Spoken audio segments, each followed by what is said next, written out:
And it's looking like we're live. Yo, what's up? It's your boy Convo. I'm Jaleesa. And welcome back to another episode of We Need to Talk.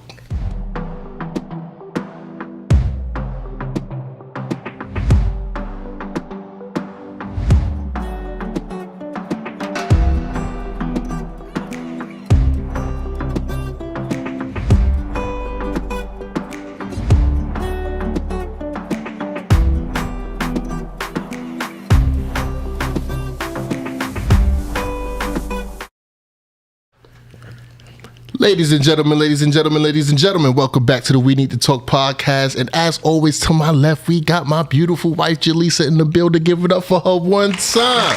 Hey, everybody. For the one time. What's up, baby? How you feeling? I'm okay. How are you? That's what's up. I'm good. I'm cooling, man. I'm feeling good on today. You know what I'm saying? We got some good weather. We got a very special guest in the building, man. We got my boy, Jay. Give it up for my boy, Jay, one time. Appreciate that. For the one time. What's up, bro? We already got your name. Where you from? So I'm from California, from Los Angeles, Inglewood area. Mm-hmm. My relatives stayed in Inglewood. I stayed in South Central. Lived in Palmdale, Lancaster, out there in the Antelope Valley after they started doing too many drive-by shooting. Oh, damn. You know. That's no. Lived in Atlanta. Sheesh. Yeah, about 15 years in Atlanta, and now I'm up here in North Carolina. So you lived in 3 pretty dope states. Yeah. What would you say was your favorite one? Atlanta. For what reason? But I'm new here. I'm new here, so this might be it for you. It might be it for me, but Atlanta, because that's kind of where I grew up at, in the sense of like being an adult. I got there when I was 21, and I rolled that out. Got you. So Atlanta, they say Charlotte is like the mini Atlanta. Would you agree with that? Yeah. Yeah.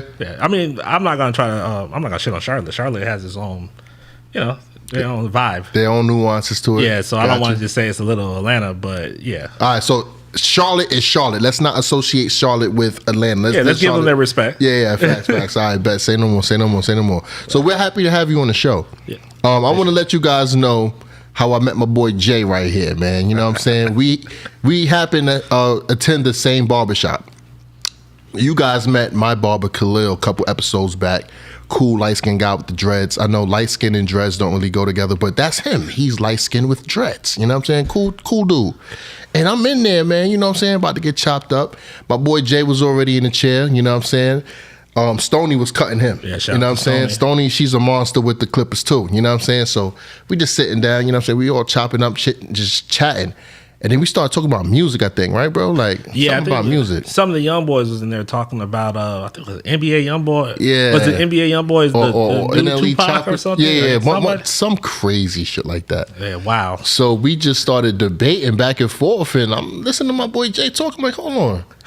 This dude got some talking points. This guy can chat. Like, you know what I'm saying? So my boy Khalil was telling me, he was like, yo, my man right here, he'll be dope for the podcast. You know what I'm saying? I be hearing that a lot from people when you talk to them and they like, well, 1 + 1 equals 2. I'm like, nah, you're not really a conversationalist. But that's nervousness, man. I'm blessed to have this guy come here because he chats. You know what I'm saying? So let's give it up for my boy Jay one more time for the one time. You know what I'm saying? For coming through.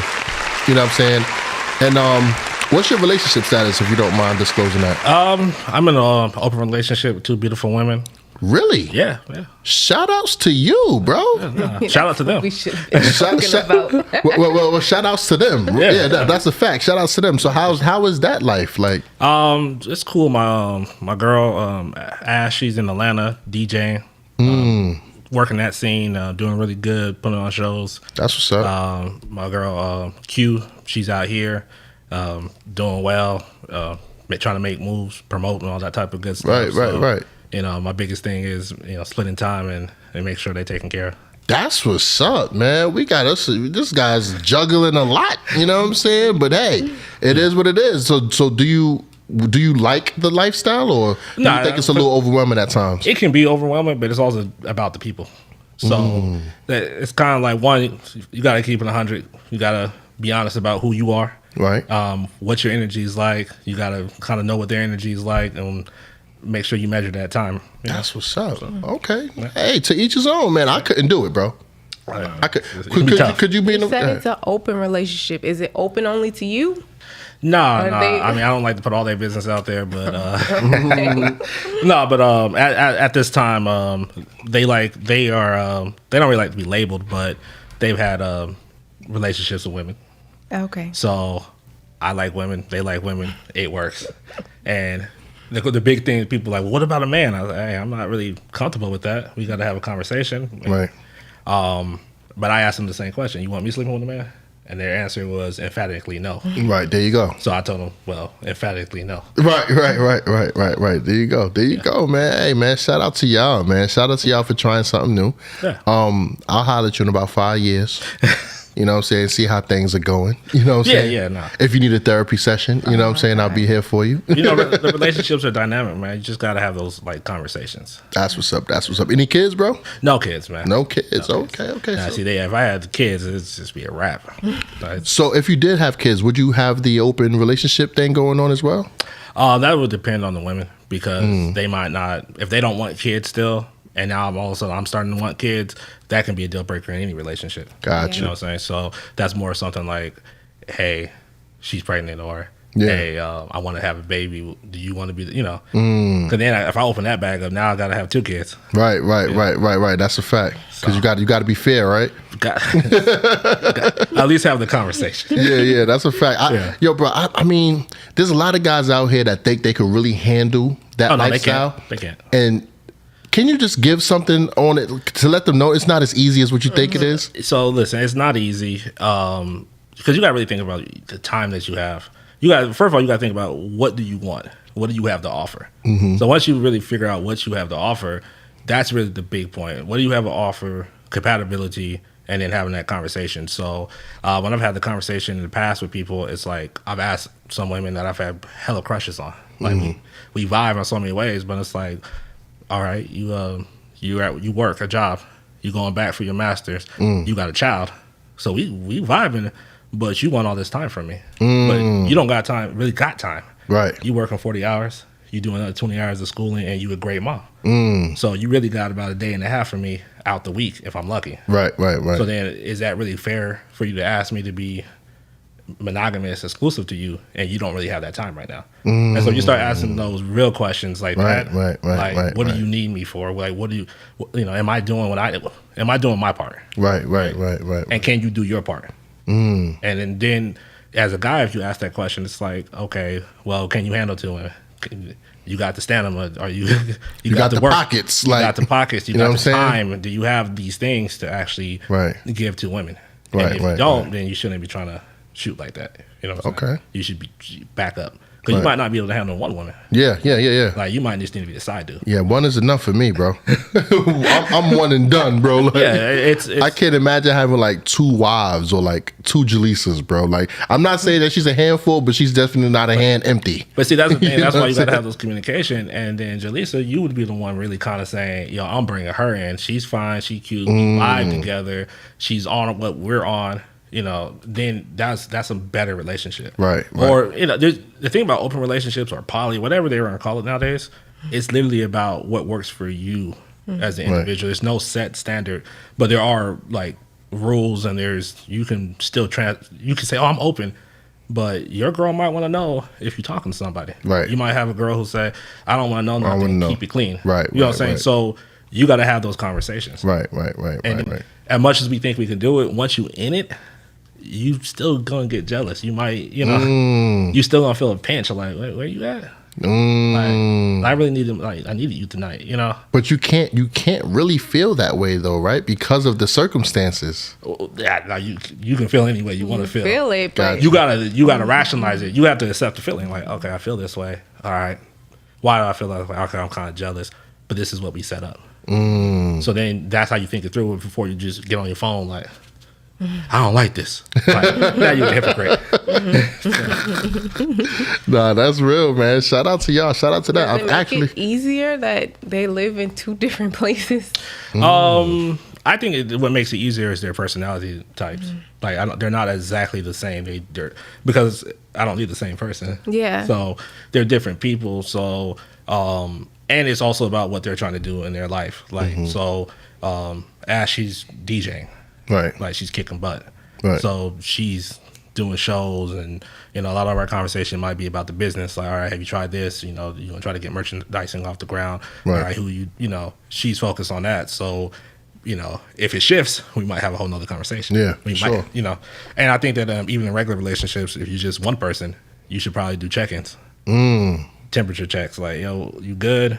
Because I think that I should be, for me personally, how I've always gone about any relationship, because I never wanted a woman to say, oh, I wasted my time, or I missed this opportunity messing with you or waiting for you. Yes, so sir. now I got to be upfront, like, I don't want kids. Yeah. Marriage, it's not really looking good for me. Right. Just because of how the the courts are set up. I said, I don't know about that. So you'll be honest up front so that you can kind of give them that real option of saying, hey, you want to kick it with me? And for some people, it might be a temporary thing. Like, okay, we had a great year run. We learned a lot of stuff from each other. We helped each other. The love is still there, but you got to move on. That's real. You know what I'm saying? So, That's real. People need to be honest that way. Because a lot of guys are afraid, like, oh, if I tell her I want somebody else, they're going to be like, no. But I'm a loser. yeah, like, it happens. but they need to be But they honest. still need to be honest. Because it's like, okay, give that person the opportunity. To choose. If that's not for them, then fine. yeah, I mean, 100% be honest. And vet. We don't do a lot of vetting nowadays. No. Oh yeah, that's over for So bro. we see something that we like, We got Instagram. yeah, and then we jump That's right our at it. that's our vetting stage, I guess. You know what I'm saying? bad. What you look like. That's Yeah, that's it. Like I can see what you look like, what you do every day. You know what I'm saying? Whether you go to the gym or whatever, I can vet you from just your Instagram. I don't have to say a word to you. Yeah. And that is dangerous because so relationship, yeah, it's super fake. You know what I'm saying? Because you could cap and act like I could go take a picture in front of a machine in Planet Fitness every day for the next year, Yeah. not run a mile. Not running a mile, not hit no, You know what no I'm saying? bench press, no nothing. Straight cap. Yeah. And then on Instagram, it looks that way, but then you get near me, then you hear me breathing heavy. When I'm walking up the stairs, like, yo, I thought you was Mr. Stamina or Stamina, however you say it. You know what I'm Yeah, saying? that sounds about right. Yeah, one of them joints. You know what I'm saying? And it's like, damn, like, I don't even know you. yeah. Yeah. You know what I'm saying? So I think social media, it's a gift and a curse, bro. Yes. Because life has become so much more interesting since it came out, but it also like it secluded us and divided us at the same time as like having interpersonal like interactions and stuff like that. Like how we vibed the first day we met, that's some real shit. Yeah, and you're not gonna get that on Instagram. A lot of kids, like my kids, he was looking at me like, "Daddy, you always talking to somebody." Like that's weird to him. You know what I'm saying? So, because he's used to the digital Yeah, but he probably communication. gets on 2K, put the headphones on, and be talking That's mad, him. mad cash That's shit. him. Like, That's him. So- but you put him in front of somebody. Put them in front of some kids. They all in their own corner or whatever. Unless they like seen each other a few times or they went to the same school. Right. And they, you know what I'm saying? Yeah. But they don't make those connections off the rip because it's weird to them. yeah. I mean, different time periods. So Yeah. I'm not gonna knock it completely, but yeah, no. I think internet, especially with social media, I think it's contributing to mental health issues, Yeah. self-esteem True that. issues. True that. Because I think everybody's putting out snapshots of their best parts of their for life, sure. which is cool. Like if you put the snapshot of everything that's ever good that happened to you, you Mm-hmm. gonna look like you winning 100% of the time, and they don't know that. Damn, I got this deadline. Damn, my car tire just blew out. Right. I gotta go. You know. Now, you know what, Jay? You know it'd be crazy, bro? Let's imagine somebody started a thing like that, though, where they only document the fucked up part of their lives. That'd be fly. I mean, that'd be shitty for them, but it'd be fly. But it would be different. It'd get traction. I know it would, bro. Imagine if a motherfucker posted their check and then all of their bills to follow. Oh man. You know what I'm saying? They posted, damn, I really want me some McDonald's, man, but all I got is about $23 in the bank right now. 23 gotta make a stretch. You know what I'm saying? And like, I gotta really hustle and sacrifice and all this other type of shit. That's what we don't put out there. We don't put out that real shit. So I'm thinking my neighbor, they must be super up because when I see them on Instagram or Facebook or what have you, Yeah.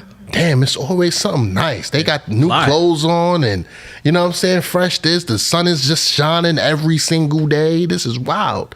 My days don't look like that. How come I'm not, You know what I'm saying? How come I'm always struggling? So how come I'm eating oodles and noodles some days? You know what I'm saying? Man, you go look in their refrigerator and ain't nothing. Right. For condiments from Same fast old, food restaurant. same old shit. You know. Walk past them, they talking about, man, I wish I had some food stamps or something like that. You know what I'm saying? Same shit I wish for. Exactly. But instead, we see the glitz and glam, and we like, damn, yo, I want my life to look like theirs. Like, you know what I'm saying? Exactly. And then you're right. It does cause a lot of mental health issues, man. And it messes up relationships.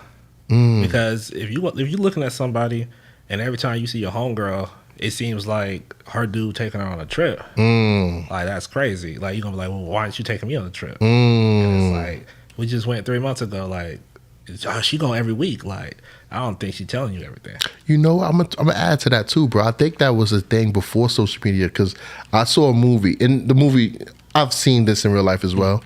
But I think a couple went on a double date or something like that, and like the boyfriend of couple A had kissed the girl all nice and cool or whatever. Yeah. Then the girlfriend of couple B was looking at her boyfriend like, nigga, you ain't gonna kiss me like that? Like, you just gonna let them do that? Like, it became a competition. It turned from a double date to a competition. Right. You know what I'm saying? So it's like with the relationship stuff, that's why a lot of people don't like bringing their girlfriend or their boyfriend around people they know, because they don't want to have that competition anxiety. Okay. Yeah. I mean, that's a good point. I always did it because I want to have fun.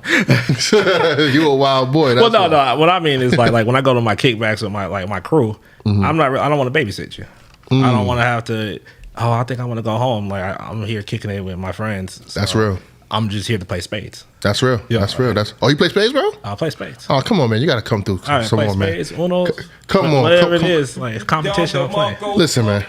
Baby, how long have we been looking for some spade players out here? Since 2019. Since 2019. Really? All right, now we're going to get some spades. We've been looking and searching. Like, we'll find a husband that plays spades, right, but the wife don't play. And then vice versa, right, the next day. Okay. It's like, come on. Now I can't invite this wife to play with this husband in spades. You know what I'm saying? It'll be weird. It just depends what else you got going on. You got some good music playing. True that. They might do the DJing, but we're going to get these books. True that. And you know another thing, bro, that's so hard to do now, even as adults, you know, even though we came from the era we came from, it's hard to mingle with people. Like, people don't want to come over to the house and chill and stuff like that. It's just weird. It's just awkward now, bro. Like, people just not with it no more. People not outside no more. And like, we outside in different ways. Like, we've been together 18 years, bro. Oh, man. So since little kids, bro. So we've been together since we were 16. You understand what I'm saying? Well, I'm sorry. Damn, I just told your age. I'm sorry. If y'all do the math, do it wrong, okay? I did not just tell you my wife's age.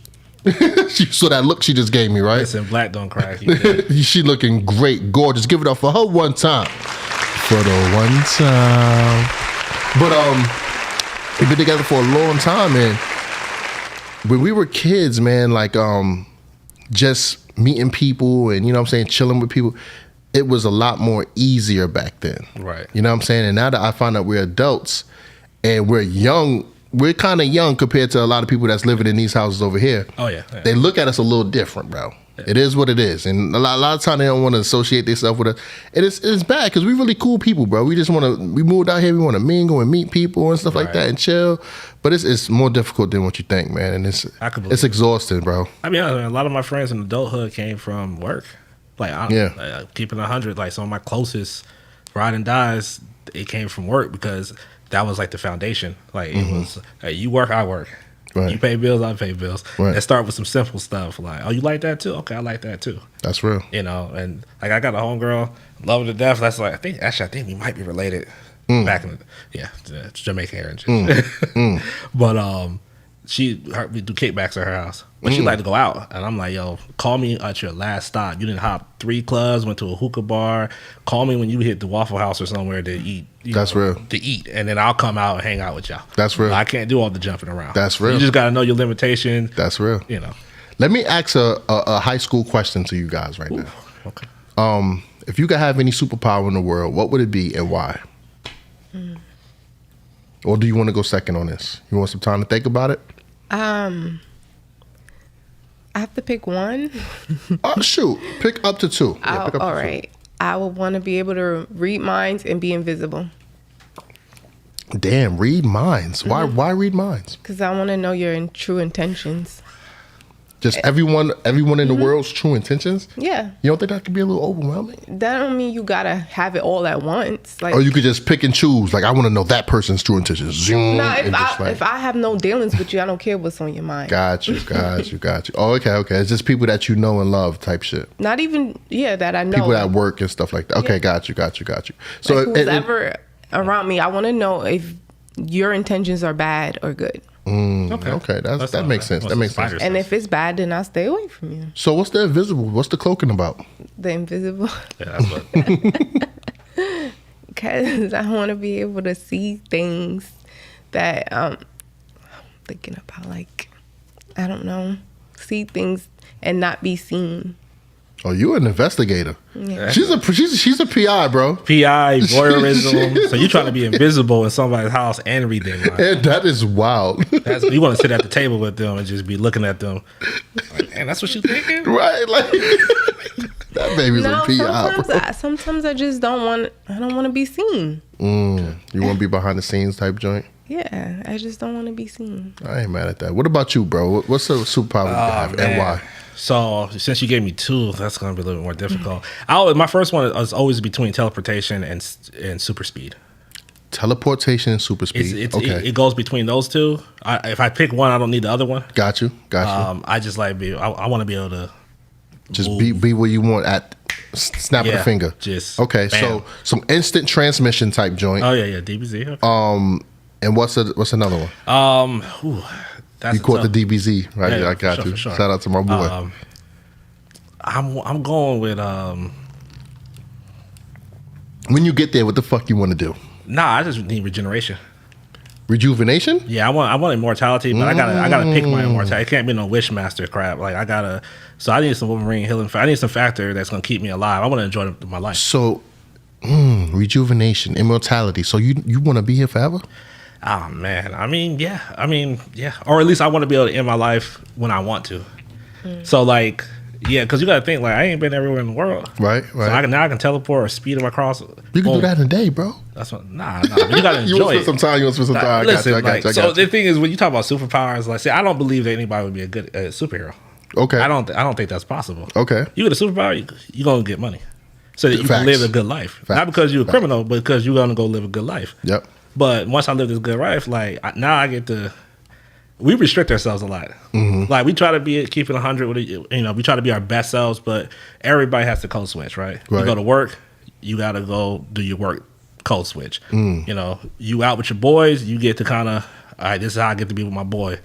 When you with your wife, hey, it's still kind of similar to with your boys, but it's going to be a little bit more tame. You ain't going to talk as much shit. Right. You ain't going to be like, oh, no, she do got a fatty. Like, you might, because you guys might have a really, But with your boys, it's going to be a little more laughing. Different, yeah. You got superpowers. You ain't about to take shit from nobody. you going to be like, man, all right, man, get over here. Yeah, fuck So if you. I had super speed, like, I'll be honest with you, what I would do with my superpower, any superpower, I'm going to play every sport. I'm going to go and dominate. And I'm going to be a mercenary. Like, so when I say I'm going up the boxing ranks, I'm going to win a lip and gold real quick. I'm getting right in the ring. I'm taking on the top contenders. Like, and they're going to try to fight me off the rip, like, because I'm an amateur. I'm mixing. They can't win because you got the rejuvenation And the reflexes. Imagine if you box, bro. I'm boxing. I'm playing hockey. I'm playing football. Like unlimited punches. I'm playing baseball. I'm about to break every record. That's what's up. I'm an asshole like that. So I'm just going. So you want to make history with your powers? I just want to demoralize people. It's not even about the history. It's just the ideal that nobody how we had the debate about MJ and Jordan. They ain't no debate. Right. I'm that. Like my name's gonna go at the top of everybody's list, and I'm just gonna have people pissed. Like, well, we don't talk about him. Well, if I was to have two, bro, I'm definitely going to go with mind control. Okay. And just super strength. Like, I see you about to be on the same thing. Yeah, I just want to be like the super strength. Like, I can move anything I want, and I can control it because humans rule the world. We run it. True. You know what I'm saying? So if I can manipulate your mind to let me have this Lamborghini for free, you're gonna give that to me for free. So you on my wavelength. You know what I'm saying? You got to go get this bread. Yeah. So facts. I'm definitely going to chase a luxurious life. And this is why I want to read minds. Because you gonna just take people's bank accounts. Because you ain't getting on me. You from Atlanta? Because that sounds like some scammers. She from Brooklyn, even worse. The hub, the central hub. But not that. Yeah. So every power that we picked, it's kind of like, okay, it's gonna get you what you need to do. Bro, we would be the dream team, bro. Yeah. I can see you in the casino just you think those two queens gonna do something? All in. Facts, bro. And then she invisible with it too. Oh yeah. So she could go in, she could spy on people like, yo, you know what? Yeah, that dude just won $500,000. You already know what happened. Walking right into the Brinks truck. Right with him, bro. And then I'm there with my super strength. You did come back quick and punch him like 3 times. Boom, boom, boom, boom. You already know. He done shot you 3-4 times, but you done rejuvenated, so you good. Exactly. And then I'm gonna manipulate his mind like, yo, you ain't gotta tell about nothing, bro. Yeah. You don't know nothing. I'm hitting him with the Men in Black joint. You know what I'm saying? After we robbed. Oh yeah. I'm talking about robbing somebody. This is bad. See, man. this is why powers. This is why we don't got them. Intentions. I'm not getting robbed. Because you gotta think, if all of a sudden people got powers, like things get real worse because now we gotta still be law enforcement. Because people gonna be acting wild. Oh, that's real. And my biggest fear is it's not the people trying to get money or live a good life. It's the crazy folks. Can you imagine a chick who is insecure with like flying powers? She's just flying up to the hotel. That's real. I knew you was in here. Oh shit! Lightning, like, oh man, like you gonna have homeboy in there like, I don't chase booty. Yo, shout out to the chat. We got a couple chats in the building, man. Let's get to y'all right quick. One time for the one time.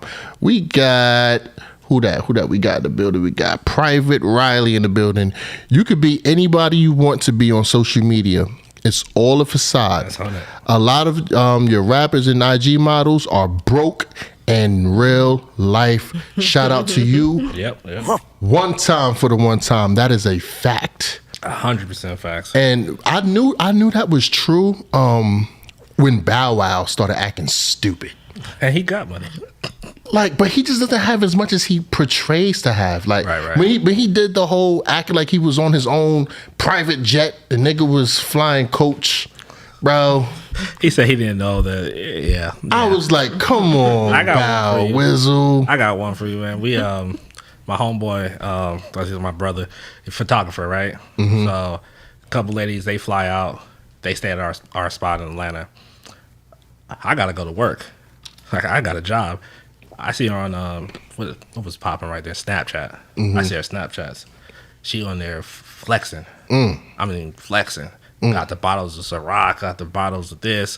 Yeah, this is how I'm living. This is how I'm doing it. I'm like, that's my counter. Like, what you in my house? And you flexing hard. Like, come on now. Like, it's so you can be anything. He's right.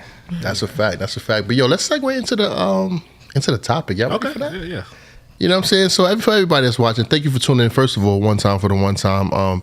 If you guys are new here, please hit that subscribe button, hit the notification bell so you can see when we do go live and we have these great panelists come on and having these dope conversations. As you can see, we're trying to keep it kind of fun today. You know what I'm saying? We talk about superpowers and, you know what I'm saying, open relationships. We on superheroes over here. Yo, but we are the Doug Trio. No, we can't be Doug Trio. Yeah, because that was a punk ass Pokemon, bro. Oh, yeah. Well, what would the name of the trio be? God. The Furious 3. I don't know. Something crazy.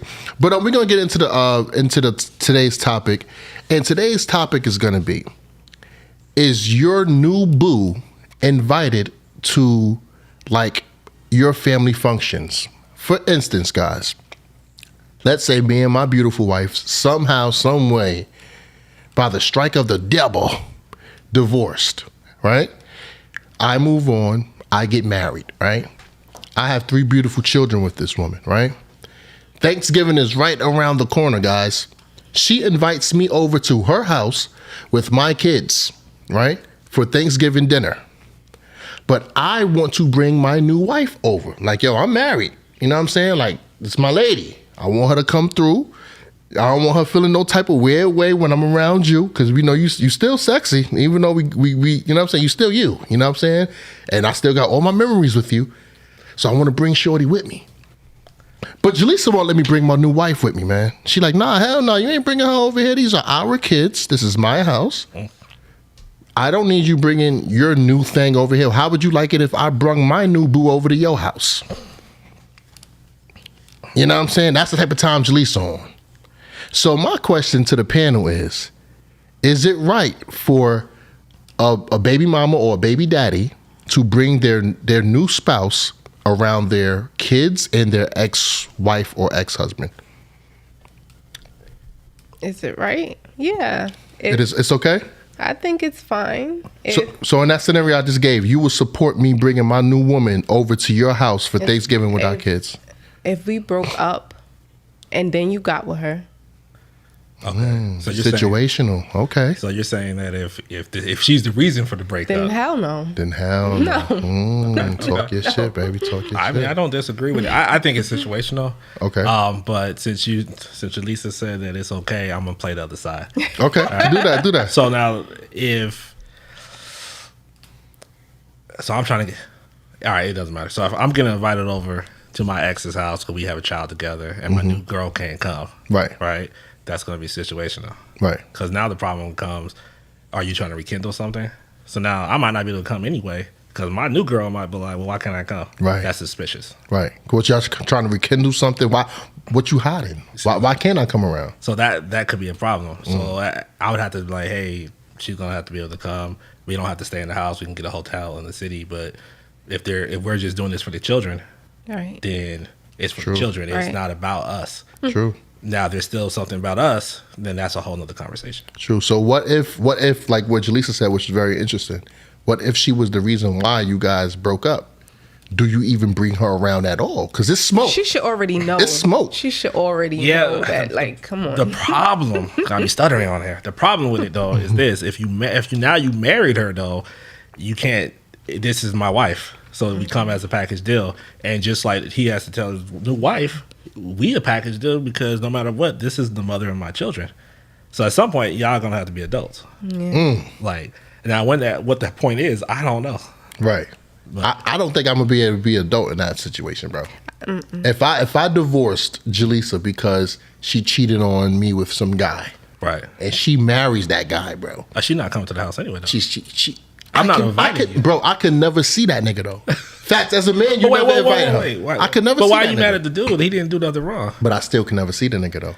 Because now I'm looking into the eyes of the man that took my wife. I mean, you got bested that time. I did. He won. He won the battle. He won the battle. But that don't mean I want to stay in here and look in your eyes, nigga. All right. Especially over dinner that I probably paid for. I cooked, nigga. You ain't bring nothing. You took my bitch. Now you coming over to my house and eating my food too, nigga? God damn. You some disrespectful ass nigga. Okay, but so now your 3 kids. Who got custody of the kids? So in this scenario, you flipped it. I'll let your kids go with you. Damn. Shit. Well, that is that. Golly. Wow. Get out. So no, but it's now your kids is like, well, we ain't seen mommy, and we used to doing Thanksgiving, and it's been 2-3 years. Like, why can't mom come? We just want to be a family. You guys could go messing up my mental health. You guys could go over to mommy's house. I want to commit suicide. I want mommy and daddy. I want it this way. Well, listen. It will help me to get through high school. Well, I'll sit my kids down. Listen, guys. Unfortunately, me and your mom is at a point of our lives where we can't do these celebrations together as a family. Right. That's wrong. You know what I'm saying?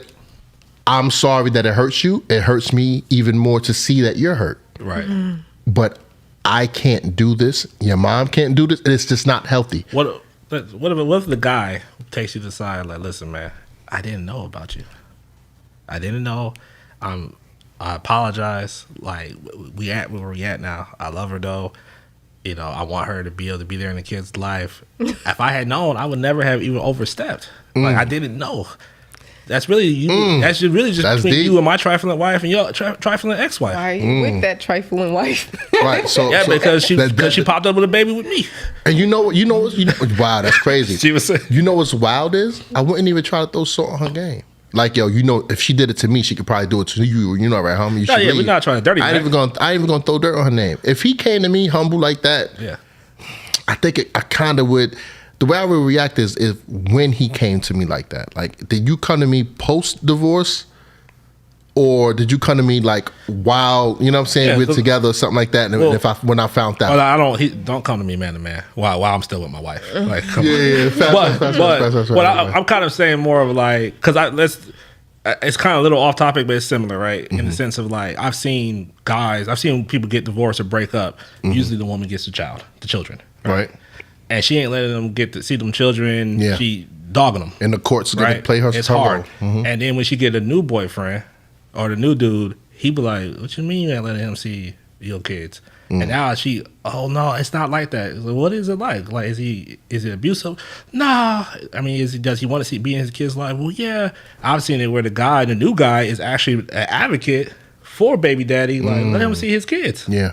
Like, what you doing? Because now he looking at, because if you ain't gonna let him see the kid, what's gonna happen to me and you break up when you have a kid? Now she gotta change her mindset. So I don't think that the other dude is always True. Catch the fade. True. Now, if it was like my homeboy or somebody I knew, that's a different story. But it would take time for me, bro. Honestly, it'll take time for me to be like mature and healed enough to actually hear his side of the story. Right. Like the way you put it, you're like, oh, look, man, I didn't know about you, bro. Like you said, I'm at this stage with her. I love her. She loves me, man. Like, and we're moving on as a family. But we want you to be in a certain type of way part of the family too. We want to be a family. Yeah. You know what I'm saying? Unfortunately, this happened. I wouldn't have let it go this far if I knew that. But things transpired a different way. Can we make amends or meet in the middle somewhere? Yeah, at least we don't cordial. have to be friends. Yeah, we don't have to be friends and text each other and play basketball together. Right. But when it comes to these holidays or something like that, can we pitch in together? Like, you know what I'm saying? I don't want no beef with you, this, that, the third. I think it'll take me about a year or two for us to have that conversation. I think that's 100%. And then I think I would be able to have that conversation. Yeah, that's healing. Yeah. Like, you shouldn't even be trying to do that 60 days, half a year after the fact. That's crazy. Look how Will doing Jada.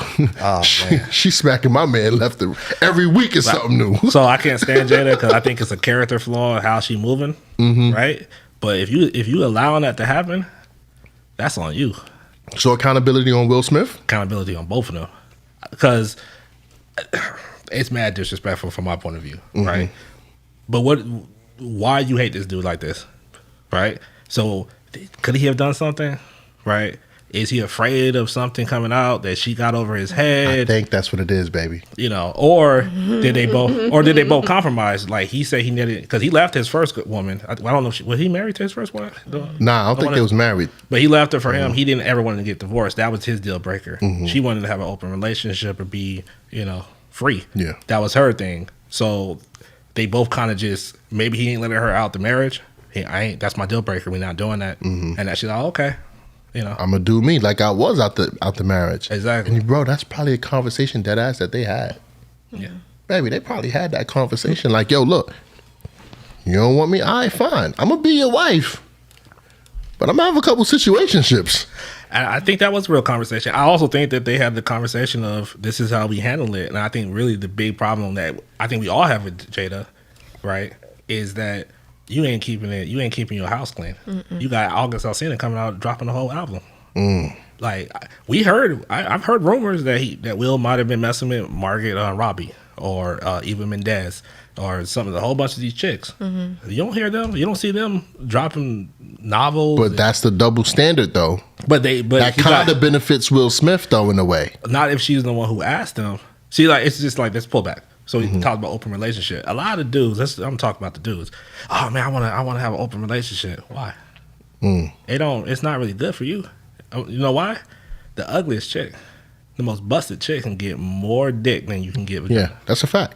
Period. No facts. 10 toes. So now you thought you was popping or somebody was gassing your head up at the job. Oh my God, you so and so. If I was your woman, okay. But she got DMs. DMs. From years, just unopened, that she can open at any time and get dick. Yeah. Right? So you want to play that game, but I think with that Jada, it backfired. But Will's Will. He been Willie style. Yeah. So she might not like that. And one of the things, like I took women's studies. I got almost a minor in it. I had to choose between that and like communications. But anyway, one of the things in early feminism, when they first kind of started breaking down the marital structure, right?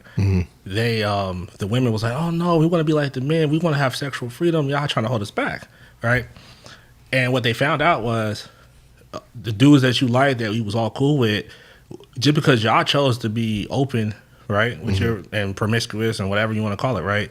A lot of the dudes would still be like, yo, aren't you with Shorty? Well, she's trying to shoot at me. You cool with that?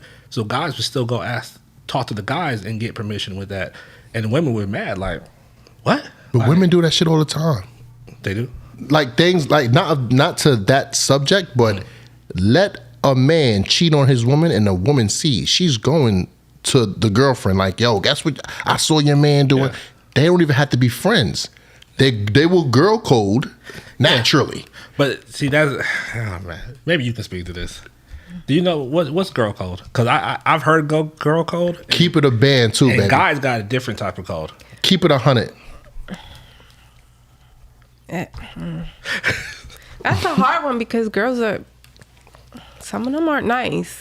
Okay. And some of them will take what they know and use it against you and pretend to be your friend.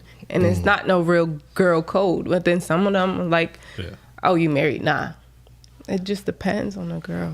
Some girls will respect the marriage and the title. Yeah, and they wouldn't want to deal with it, and some girls won't respect that. So what do you think the majority like? There's no majority. What side the majority's on? Equal. It's equal. I think it'll be pretty much equal. I don't know a lot of females to even answer this question, especially married females, or I don't. So, going back to the Jada and Will Smith thing, there's more girl code being influenced in this whole thing of how we're reacting to it than anything. This is why I say this, right? Jada Pinkett Smith got basically exposed for sleeping around in her marriage with a young, mentally ill August Alsina, right? Yeah. Let's imagine that Will Smith was caught looking at one of Willow Smith's friends that was young, going through some trauma mentally, and he winds up fucking this girl. And calls it an entanglement. Don't even take true accountability. Yeah. They are going to run that man's name through the dirt. All we did was have a couple jokes on Jada Pinkett. It had a couple memes, and that was it. But if it was Will Smith, this would have been a whole different type of story. And that is mostly because it is girl codes. Girls coding together. Well, you know what? She just wasn't happy in her relationship. She deserves happiness. This is women saying this shit. Here's the thing about that. Since we were kids, everybody said that they had an open relationship. Yeah. And now I've always had those rumors too. Yeah. Now that it's out there, people are like, what are you doing? But we all knew that. It's like, why is it such a surprise now that it came out? I think it's because they kept it classy, they kept it clean. Yeah. And it's and then it just got dirty. Yeah, it's what everybody have said for history. Yeah. Yeah, I don't think that she should have did that with her son's friend. That's just... Yeah, that's kind of creepy. Yeah, very much so. So, yeah, I think there's some double standards. I guess so going back to girl code, I kind of, what you're calling girl code, I kind of say it's women's empowerment movement. Because I don't want to say that they're feminists, because I don't think any of them have picked up a piece of literature about women, True women's feminism. studies and feminism. Yeah. What feminism is right now is not what it truly is, and it's kind of frustrating to hear people... No, read a book. Stop. But they don't read a book. They don't read. So when I was thinking about girl code though, and also I'll use guy code. Right, my best friend, my male friends that we like this. There's rules. Like we can't be having all this detailed stuff. There's just basic principle involvement. Right. We out at the club. We out somewhere. We see a chick. Hey, if you vibing more with her, fall back. Like let him cook. Right. If it doesn't matter how fine your girlfriend, your wife was, that was your wife. If I know my boy was in love with you, I'm never talking to you on that type of level. Right. So that's just, right? That's law. Yeah, that's law. Men law. If that's your baby mama, you had a baby with her, that's weird. I'm your best friend. I'm one of your closest friends. I didn't see your son or daughter grow up, right? Now it's going to be weird if I'm in the house. Right. Like, oh, Uncle Jay. In your boxes and shit. In the boxes. Where's daddy? Yeah. Oh, yeah. at the hotel. Right. That's crazy. So that's just, if I know you loved her, even if you never had a kid by her or married to her, and it's easy. It would be like, yo, hey man, I just saw Jaleesa. Yeah. Oh yeah. And he, how's she looking? Oh, is she all right? She asked about me. You still in love with her. Yeah. You see how simple that was? If I say, yo, I saw Kim. Oh yeah, Kim. Which one? You know the one that I thought you used to talk She to don't her? mean shit. Oh, yeah, man, she was looking good though. Oh, okay, cool. I felt like she was giving me some traction. Oh man, yeah, you should go for that, bro. Like I can't, right? Right. No problem. He ain't gonna come back around talking about, I can't believe you messing with Kim, because I heard it.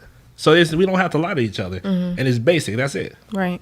Like girls, I heard them. I have homegirls. Oh, if I ever dated him, if I ever talked to him for 2 seconds, my girl ain't supposed to talk to him. He's a good man. You just weren't compatible. Why can't she talk to him? You know what I'm saying? So that's... And sometimes they'll try to keep it playing, right? But they be in their feelings on the low. Man, that feeling. Like, yeah, nah, you go ahead, girl. I don't give a fuck about He him. didn't even do Fuck nothing. him. I don't care. Yeah, he was lame anyway, but he might be great for you. Right. And then when he's really being great for her, Yeah. bitch, you really talk to my ex, man? Like, you know what I'm saying? Then it's really like a issue. Like it's type real shit. tension. I ain't gonna lie, some niggas do that too. No, but they definitely do it. Not a plethora of niggas. Just You said it's equal. So honestly, you're right. I think everything's 50-50. I think there's 50, like there's the same amount of loyal people on both sides of the genders, loyal. The same thing with trifling, cheaters, it's equal. Like we just been led to believe that we pedestal women. Okay. To like, and it's a double-edged sword, right? Right. You put them on this pedestal, like, oh my God, they're so pure and they're innocent. No, they got the same desires we got. Right. Yeah. I think that's a kind of the bad part about it, because they do be put on a pedestal, and then when they're human and when they fuck up, it's like the worst thing in the world. But it shouldn't be. The reason why is because we pedestalize women. Yeah. Naturally. Yes. They are our trophies. We are supposed to do that. We're supposed to put them up on a shelf and say, look at my shiny, beautiful trophy right here, right? To the world. But that's because that comes with us also saying that this is my vulnerable trophy. This is a trophy that I need to protect and need to take care of and sponsor in a certain type of way, right? But now, unfortunately, because of this new feminism movement, I'm not going to say the original one, this new feminism movement, which has masculated women mentally, not physically, and not by anatomy, but just a mental thing. They became more mentally masculine. Yeah.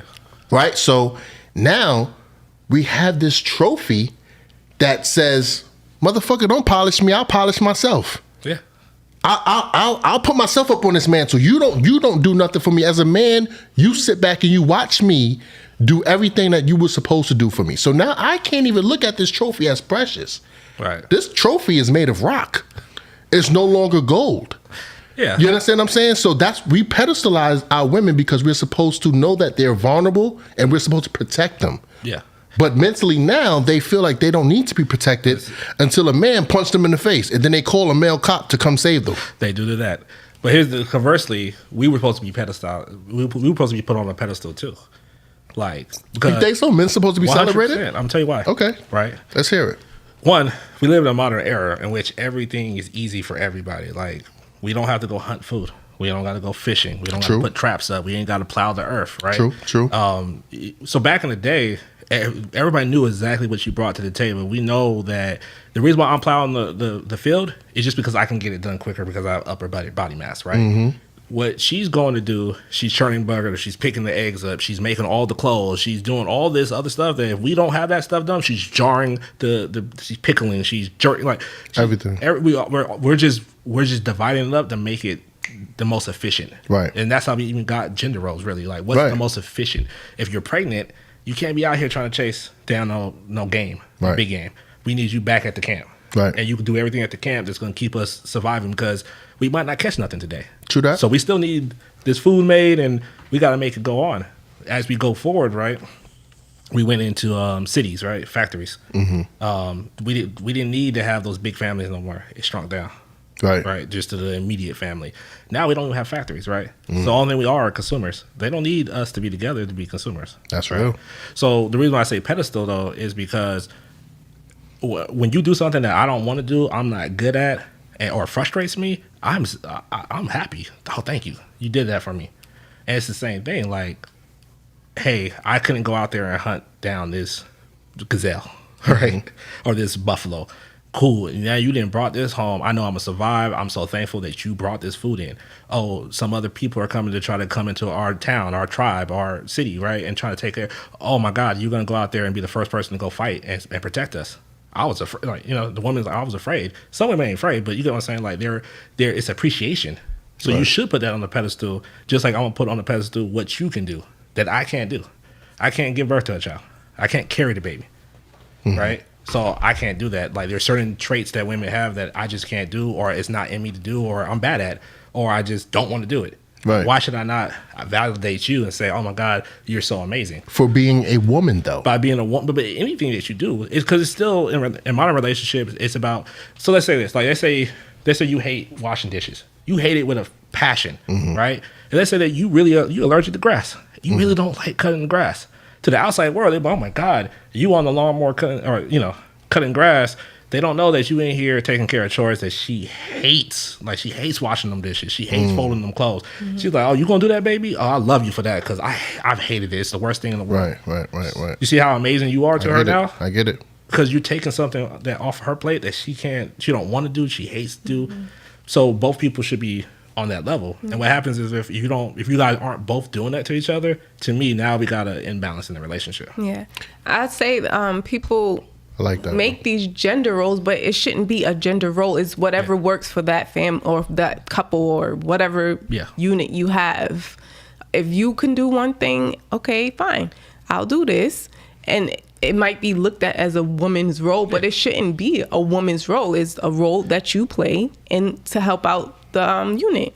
Yeah, it's just like with money. Like I've seen so let's say my girl want to go back to school and she wants to go be a nurse, right?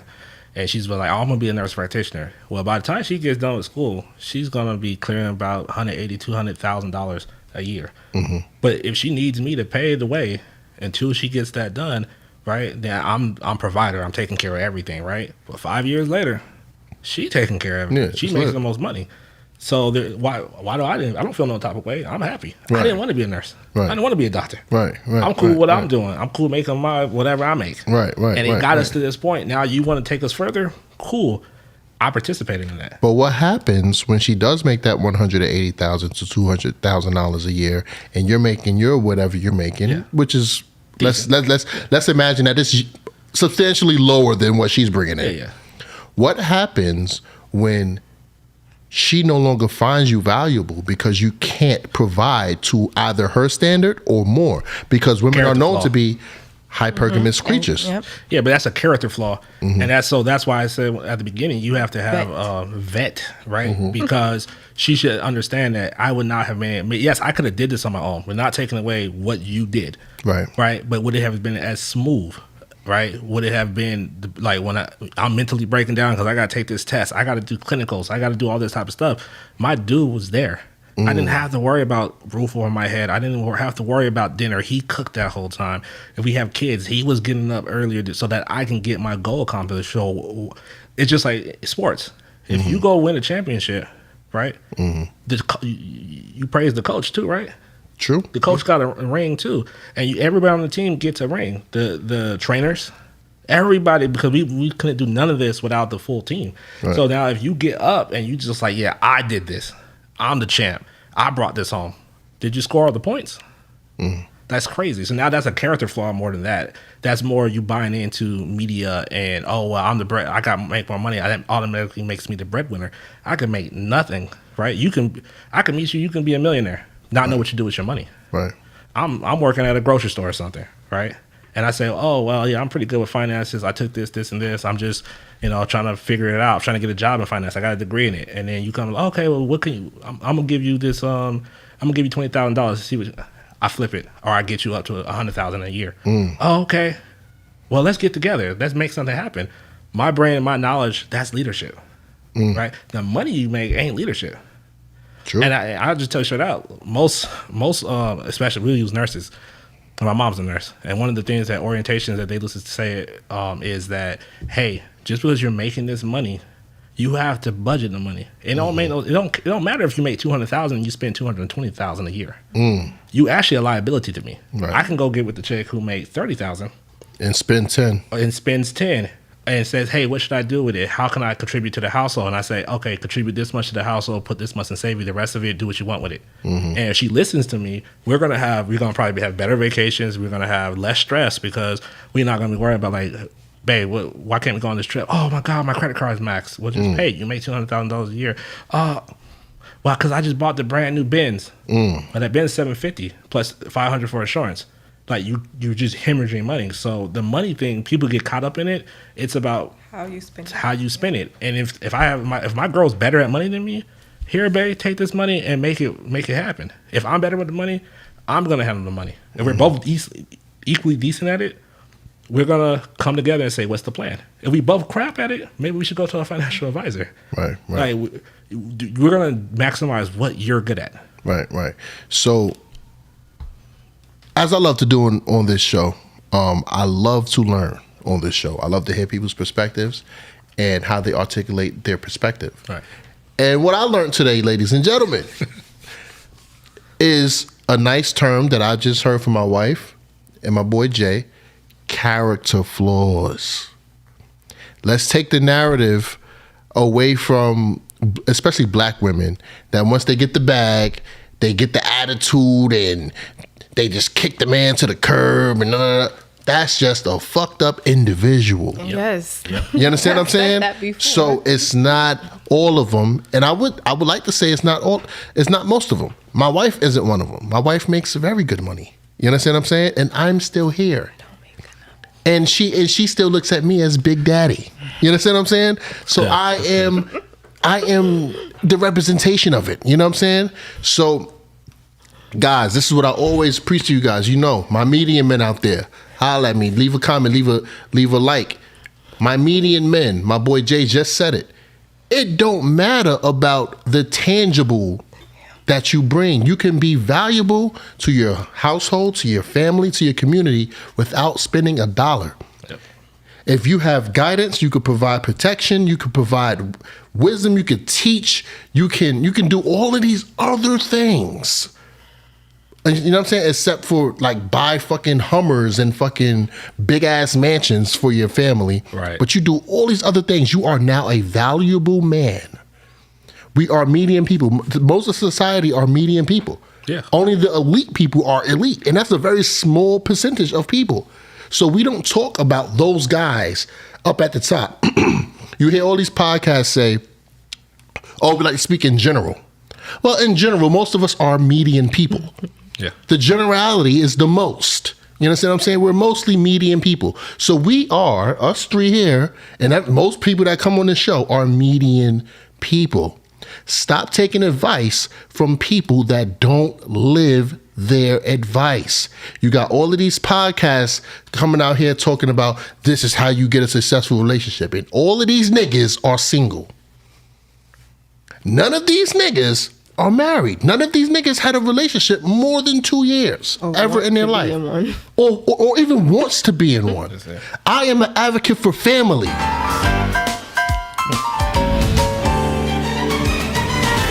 Family matters, and that's the only thing that's really going to push success in the black community. Family.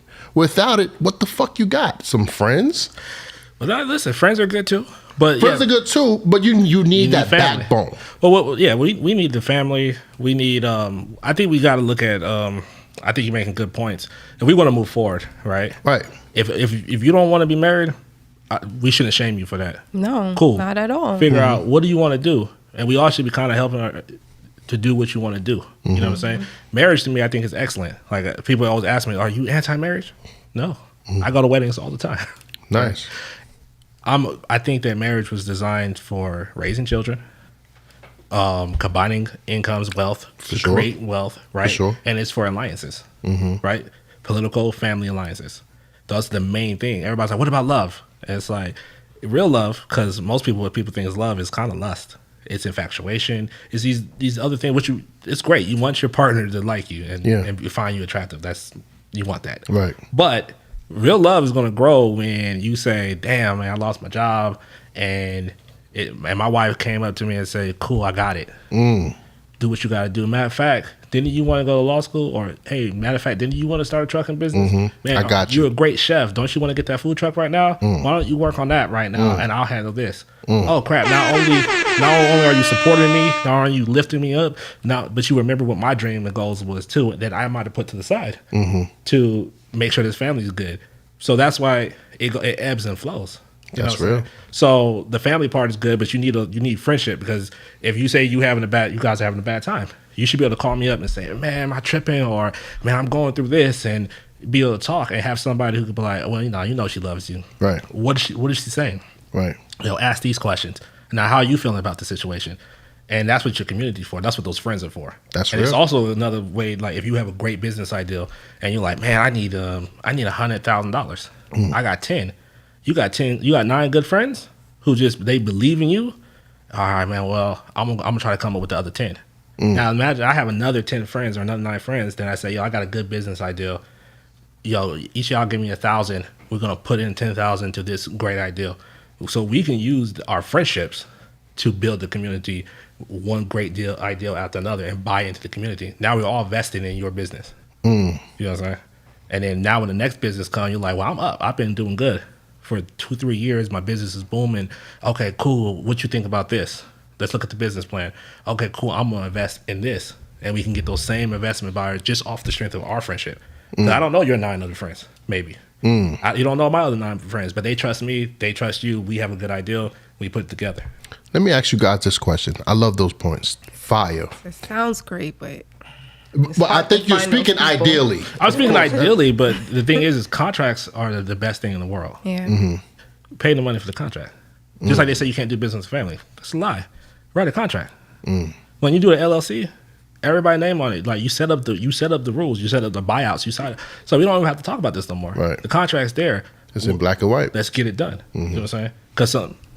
And you do it that way. So yes, it's ideal, but the ideal is kind of if we can get our interpersonal relationships in order, our marriages. Now we can actually focus on something else. But when we're not together, your girlfriend's tripping, your boyfriend tripping, your wife tripping, then we're never going to be in the headspace to move forward. Let me ask you guys this question. I'm gonna actually read off a couple of these chats right quick, and then we're gonna get into a couple questions. Children need extended family, so the parents need to get over themselves. That is a huge fact. That's 100%. Yeah. Dropped them jewels. You already know it, Khalil. That's my boy Khalil in the building. One time, give it up for my boy over there. He probably got them clippers in his hands right now. I was just at the barbershop. He out. He chilling. Halloween weekend. He chilling. Shout out my boy Khalil. But let me ask y'all this question, since we did mention the importance of family, you know what I'm saying, and structure and stuff like that. Back to the topic of today's show. Yeah. What if my response, of course, me and Jaleesa, we broke up, hypothetically. I want to come through with my new wife, and she's like, no, I don't want that girl over here. Even if I didn't cheat and she wasn't the reason, you just don't want her in your presence, right? What if my response to you was, well, if you wanted this to feel like a family, then you should have made sure that our family stayed together? How would you respond to that?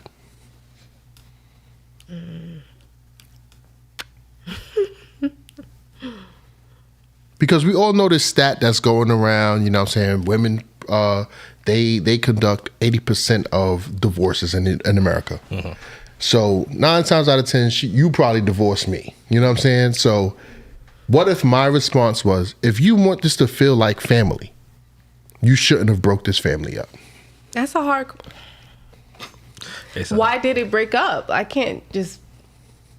I mean, there's a whole bunch of reasons why something would break up. Like if we just happen. Let's use the quote. Not fall in, let's use the we grew apart thing, because that's what a lot of people say on the internet. We just grew apart. We weren't compatible. We just grew apart. There was no infidelity. We was doing our part. We just didn't see eye to eye on certain things that were deal breakers, and divorce papers were served. You ask me questions about things that it's not my personality. It's really hard to answer sometimes. Yeah, you know, So I you have get to creative with it. put myself in a fake like I wouldn't even know how somebody that thinks that way would say or I get you, man. I get you. so I guess if you were to say something like that, then it'll be I tried to and it just didn't work out. Okay. Yeah. Okay.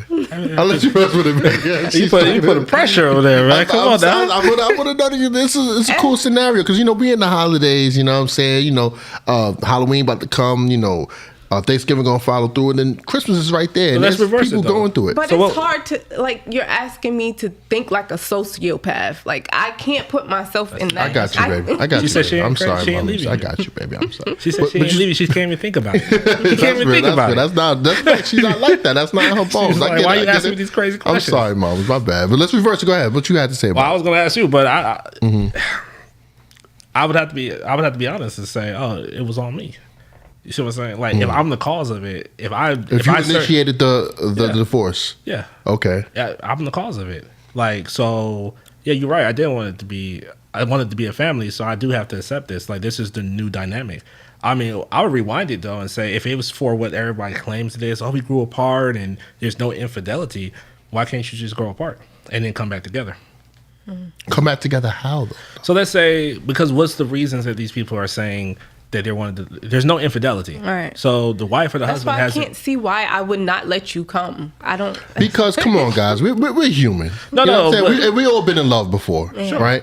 Now, this is a person you've spent years with. You had children with this person. Yeah.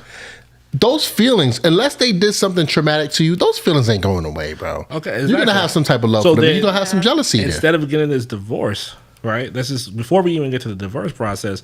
This is where we need to have another conversation, a realistic conversation. Okay, is it me? Do I need to hit the gym?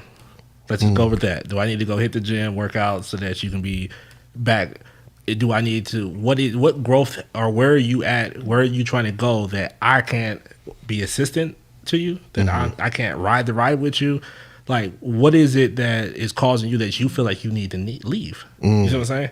And that's the real conversation. And if it's just like, well, I don't know, then it's maybe we should go to therapy. Yeah. Because now there's some BS. Because you're going to probably regret your decision. You probably got somebody in your ear. I think what's going around, Tyrese with his wife. She just did some big thing, right? Bro. Well, if I had different people in my ears, I wouldn't have left my husband. Talk about it, bro. So the ideal is maybe you left because you had the wrong bad advice. Or maybe you are trying to grow. Maybe you're like, I feel like I lost myself. I heard women say this, and I think it's true. And we forget about post-traumatic, what is it? Stress disorder? No, PTSD? Postpartum. Postpartum. Postpartum. Okay. Postpartum depression. Gotcha. And I think that it can last up to 3 years. Yeah. So if you're popping out babies, and I don't know how close your children are, but let's say that 4 years apart. so Right. every 4 years, as soon as she got over postpartum, maybe, then you pop a baby in her. Now she got to go through the cycle again. You pop another one in there. We 12 years in of her being consistently Pregnant. and in this postpartum depression. So now 2 years, 3 years later, we 15 years into a marriage, right? And now all of a sudden your brain shifts back to something, and now you look back and say, what happened to 15 years? I don't feel like myself, right? I don't know what this is. Now it's not really a you thing. It's not the children thing. It's what happened? Right. And now they want to get away and they want to figure it out. And they think they got to get divorced, or they think they're missing out on something, or they, but maybe you don't need to get divorced. Maybe you need to say, okay, take some time. Right. Like, I love you. I married you. I had children with you. I don't want to break up our family. I love you. What's going on? Give them that space to make them feel comfortable enough to take their time, not feel shame. Like, oh, I'm not doing my responsibilities as a wife or a husband. I'm not doing my responsibility with my children. Right? I'm wrong for this. You said a key word, responsibility. Yeah. So I believe that marriages are built off of responsibility and duty. Yeah. It's not about that love or like shit, because sometimes you don't love this nigga and sometimes you don't like this nigga either. Nope. Certain hardships in a marriage. Exactly. Now, in 2023, it's so easy for people to say, fuck marriage, ew. Like, it's just a contract. Why do we got to get the government involved and all of this stuff? Bro, you got to get the government involved to make money. The government takes your money every day. Your taxpayers. The government runs everything. You understand what I'm saying? So fuck the government. Think about what it means to be married. Yeah. It's a title. Just like how, as a man, right? You don't want to sit there and provide counsel or protect a girl that's not your girl. Yeah. She ain't got that title of your girl. That's true. You understand what I'm saying? Yeah. So you ain't getting none of this money. And if you do, you might get a little taco. You know what I'm saying? Yeah. But you're not getting that roof, Chris. Yeah. You understand what I'm saying? That's for my shorty. Yeah. So the marriage thing is more than just a piece of paper that's signed and you got to get certain document numbers and all this. It is a title. Yeah, I think that in a lot of these we just grew apart situations, there is a emotional selfishness that we have been pushed for everybody. Individualism, right? And so I think people really believe that they're supposed to be happy every day. And that's like a lie. It's unrealistic. Because you weren't given all these different range of emotions to only experience one emotion. And when people say, I just want to be happy, happy, happy. Well, that's not really true. That nigga preaching. You go to the movie theater and you watch a sad movie, right? You know this is about to be drama, sad, and you can't wait to see it, which means that you're trying to feel and evoke these feelings in yourself. That means you, in some type of way, you want to experience these feelings, even if it's vicariously through this film. Right. You're going to watch a comedy, you wanted to laugh, right? You watch a horror movie, you wanted to be feel the suspense and stuff like that. So your whole life isn't about happiness. Right. But a lot of people say, well, I'm just not happy. You just don't know what you want to do with your life. You're bored, really. Right. So or you're basing your relationship off of someone else's experience. Yeah. Like, as you guys can see, I am an Army veteran. I do not ever, anytime they be like, yo, bro, should I join the military? I do not ever say yes or no. Right. Because my experience is not going to be your experience. I am serving you a disservice by telling you yes or no because of my experience. Gotcha. I might have the best time of my life in the Army. Yeah. The moment your ass get there, you might have the worst time ever, nigga. Oh yeah, you're gonna be miserable. I didn't go, Right. but I know I got friends who went, and my little brother about to go, and all this stuff. And listen, them boot camp and all that crap, you gonna hurt. Yeah. And guess what? His experience was completely different from mine. Right. No two experiences is alike. Just like relationships. Exactly. The reason why no two relationship is alike because no two relationship has the same two people in it. Yeah, I've seen people get married to the same person, get divorced, get back married to the same person, and it's still a different marriage because where we were at when we were 22, we 45 or we 50 now, and so we were on the right track. And it diverged. And I see some type of beauty in that. Am I weird for feeling like that's beautiful? Yeah, I think that because it's like fate a little bit. Like it's kind of like the fairy tale, like a little bit. Like we were supposed to be together. Like we were together, we separated, and somehow God brought us back together. Like I think that's beautiful, but I wouldn't want that. But I think that's kind of a beautiful story. It seems like it would suck, but it might not because there's been plenty of. I mean, guys, we know this. I don't know how the ladies think about it, but as guys, there's been times we meet a chick and we're like, oh man, she's definitely wifey. She's this, and this. But I ain't shit right now. I'm trash. I gotta explore. I gotta go live my life. If I go be married, I'm gonna resent her. Right? And so I want to ask that question. I've been saying that guys need to lead.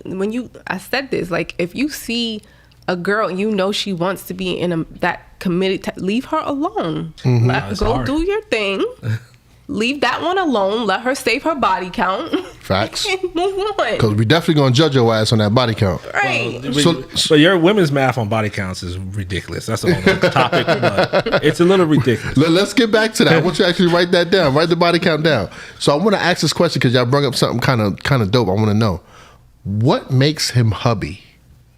Like when you first say in your mind, like when you first said it to me about me or whatever, when you first thought it, what made you say, that's hubby right there? What about me made you say that? Because you wanted to know me, and you cared about what I wanted, and you were consistent with it. the consistency, and I can tell that you were gonna be there. Okay. I like that. Okay, so consideration played a big part of it. That's dope. That's fine. I like that. I'm 18 years being where I never asked that question, never knew that. Yeah. I'm gonna tickle your feet on that, girl. Thank you. So what makes her wifey, bro? I mean, it's gonna be a different answer for every guy, every woman. But So, no, for you, what makes her wifey? I don't plan on getting married, but for that, I would say genuinely understanding who I am and accepting me in totality for my flaws and for my my good points. I don't think anybody wants to be used. Right, you don't want to ever like wake up and feel like this person's only with you because you can financially provide for them or because you handle these things for them. Like you want them, hey, do you like me? Do you fuck with me? Like if it's a bad joke, do you still fuck with me? You know what I'm saying? Like I got some grades coming in. You want a woman that's non-judgmental. I think I don't want to say completely non-judgmental. I just want to. No, she can be as judgy as she want to be. Just don't be to me. I was about to say because as humans, that's all we do is judge people. It's more of like. I want some woman who reciprocates. It don't have to be exactly the same way that I do things, right? We're not the same people, but reciprocate and have understanding. Okay. And so if I understand why you got 20 bodies, I need you to understand why I might have robbed 3 or 4 people in my life. Yeah. And don't judge, oh, that's against the Lord. Like, no. Yeah. Got you. This is who I am. And I think the more you understand somebody, I think you get closer to that ideal of unconditional love. Because I've had an argument about whether love is conditional or unconditional. And I think the closer you get to just understanding the person, taking the relationship out of it and saying, what do I like and love about this individual person? And why do I want them in my life? Then you get closer to that. And that's my opinion. Right. I could be wrong. But. Okay. So what made you wifey, baby? What made you wifey is the fact that you loved me even when I was like at my worst. You understand what I'm saying? When I had nothing for you to love me for, you found something in your head, in your mind, in your body, in your soul, in your heart to love me. And I didn't understand, like, why the hell she love me, bro? You know what I'm saying? I used to ask myself that. Why the fuck she love me? You know what I'm saying? I ain't got no money. I don't have no family. I don't have nothing to give her. I'm coming to her house every day drinking Capri Suns and shit. I'm drinking her Capri Suns up, eating her popcorn and shrimp. You know what I'm saying? Why the fuck she love me? It's not about the material stuff.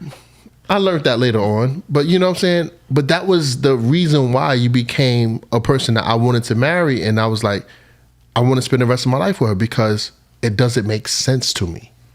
I think if I was able to pinpoint why she likes me, I don't think I would have married her. I might think about that. Because I would have felt used in a way. Right. Like if I'd have say, yo, I bet she love me because I'll be buying her mad bags and shit. I'll be buying her this. I'll be taking her this trip and that trip. That's why she love me. Yeah.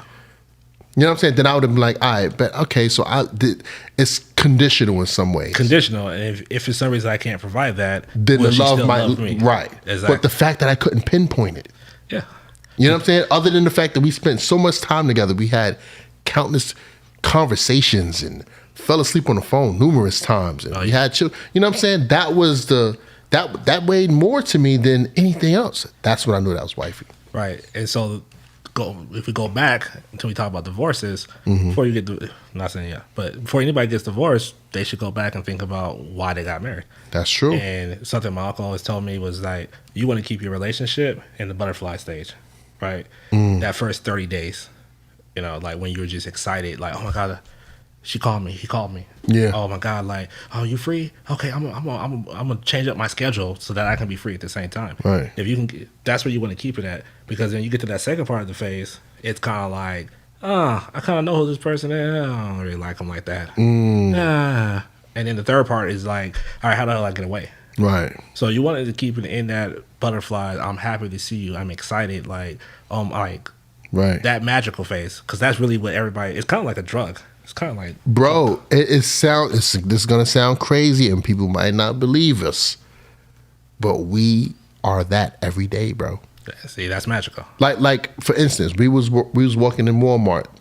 Was that yesterday or 2 days ago? Yesterday, bro. Older guy, just seeing us. We hold hands everywhere we go, bro. Like just like how he was when we was young.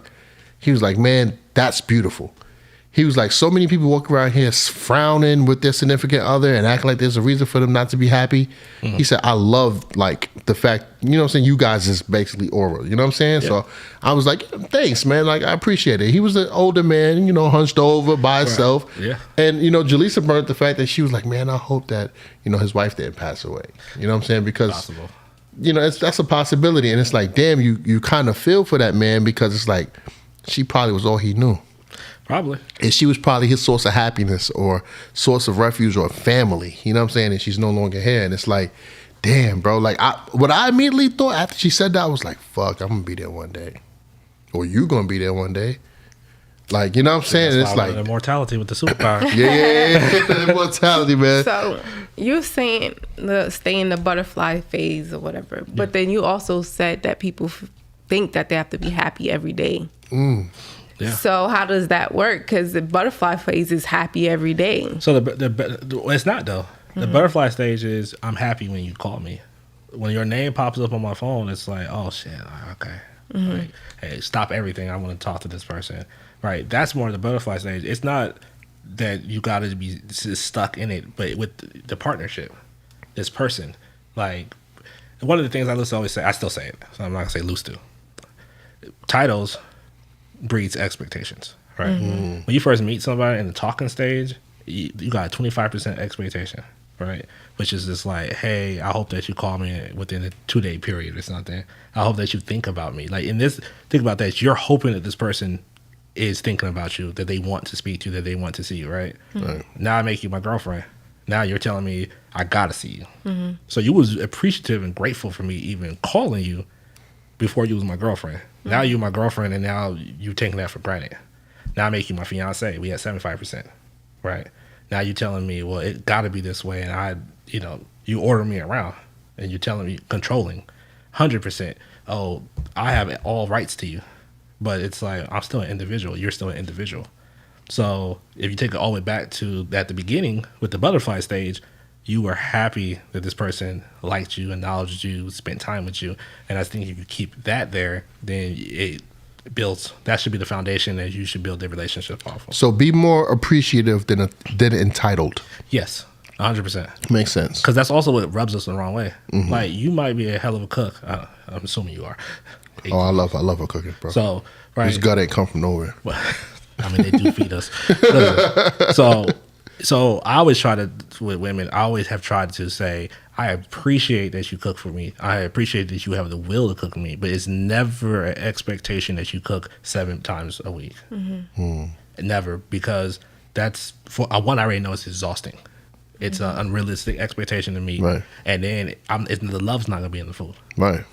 The care is going to be like, here, take this. Yeah. Right? Yep. As opposed to, hey, babe, we both working. I love your cooking, but we on the weekends, let's eat out. Let's eat out on Saturday. Let's cook on Sunday. That will be our meal into Monday. We'll make enough for Monday, and then maybe you can cook again on Tuesday to finish the week out to Thursday. So, and maybe I can cook, or maybe I'll handle the breakfast, whatever the case might be. Right. Now I'm still getting you a genuine love, but if I force that, some people, like, if you force something into a job, they can't keep doing it. Right. Some people are blessed to actually be able to, like, the thing that they love be a job and they okay with it, but a lot of people aren't. That's real. But when you wanted to make that, that's when it was the best. That cake that comes out the oven, oh no, I tried a new recipe. That's, oh, okay, this is busted. Oh my goodness, right? As opposed to like, yo, why didn't you make my cake? The boys trying to watch the game, like, come on, like, what you doing? And you're like, yo, I'm on my period. Or, yo, I'm tired. I just worked a double shift. Right. I was up with the kids doing this. I don't want to do that right now. Right. Now I'm over here looking, oh, damn, it's like that. Oh, wow. Yeah, an expectation can definitely rub you the wrong way. Yeah. Even if it's the most minute thing. It be the minor things that breaks it. Yeah. It don't be the big thing, because the big thing, you can talk yourself through it. Like, right. Because, like for instance, my wife, she does my laundry, right? Okay. But I'll be damned, right, if I be like, yo, why you didn't wash my shit today? Right. That's crazy. What? That's wild. Why you didn't, bro? Yeah. You know what I'm saying? I got to go to work tomorrow. You knew you had to go to work tomorrow, too. Right. That's fighting words. Yeah. But best believe there's motherfuckers, guys and girls, giving that energy to their significant others. And bro, that's one of the reasons why these relationships ain't working. Yeah. We have a lot of expectations of people. Yep. I say, yo, bro, it might sound stupid. Yo, bro, live life day to day, man. I agree. I wake up without a plan, bro. I wake up, if I'm gonna do this today, I probably done decided I'm gonna do this shit today, because usually when I do plan some shit, I wake up the next day, I don't feel like it, bro. I just don't feel like it. My energy isn't there for that. Yeah. So I'd rather just wake up and move off of the voices of the wind. Yeah. The colors of the wind, however Pocahontas said that shit. But see, this is the thing, and this is why you can't be happy every day, because you have to work yourself to a position to where you can do that, right? So if you don't want to think about it, like a lot of people, I've seen a lot of people like they like gig work, like Uber driving, door dashing, that type of stuff. I ain't knocking it. If I had that in college, I would have been living great, right? But I've heard the reasoning, I like to be able to get up and go when I want to, right? And I'm like, well, if you work a real job too, I'm not saying that's not a real job, but you work a career, right? You get time off, right? You get sick leave, you get annual leave. If there's a day you wake up, you can literally say, I ain't feeling it. I'm calling out. And it's banked in and they can't say nothing to you. Right. Hey, I'm sick. Right. I'm putting this in. Shit, you'll be surprised though, bro.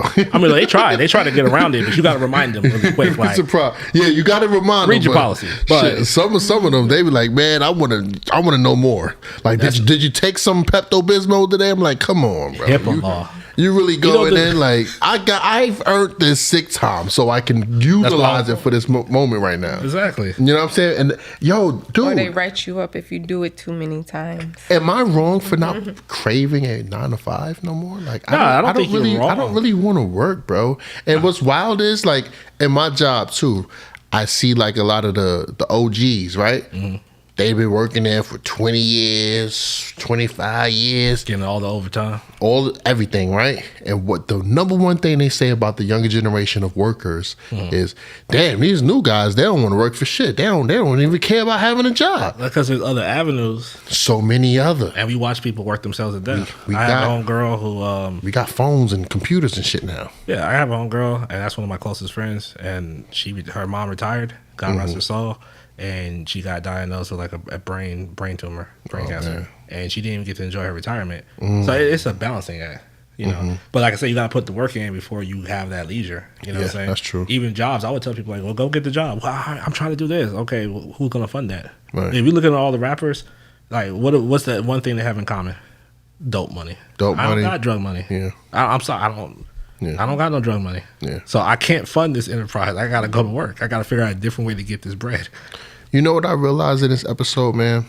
We spoke about a few things, and I kind of had to come to a realization. You see, when I'm sitting here quiet, listening to people talk, I'm taking in and I'm compartmentalizing everything that's being said. I'm a firm believer of I don't really like change too much. Okay. So you could call me an old school guy or whatever, stuck in my ways, whatever you want to call it, right? But this episode was the message that I got from it was change with the times, bro. Because we spoke about relationships and how 50-50 it really is. Yeah.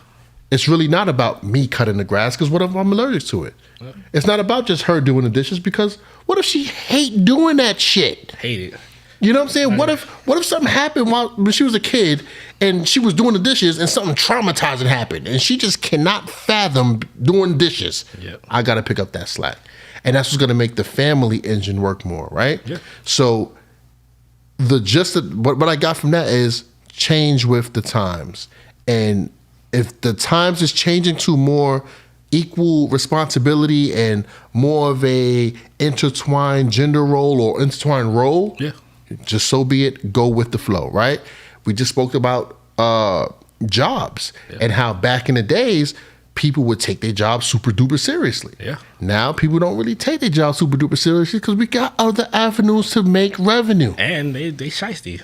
They don't give us the same pensions that we used to get. They want us to go straight into a 401k. Well, I can take this 401k anywhere. Right. That's a fact. That's another fact with it. You know what I'm saying? So my thing is,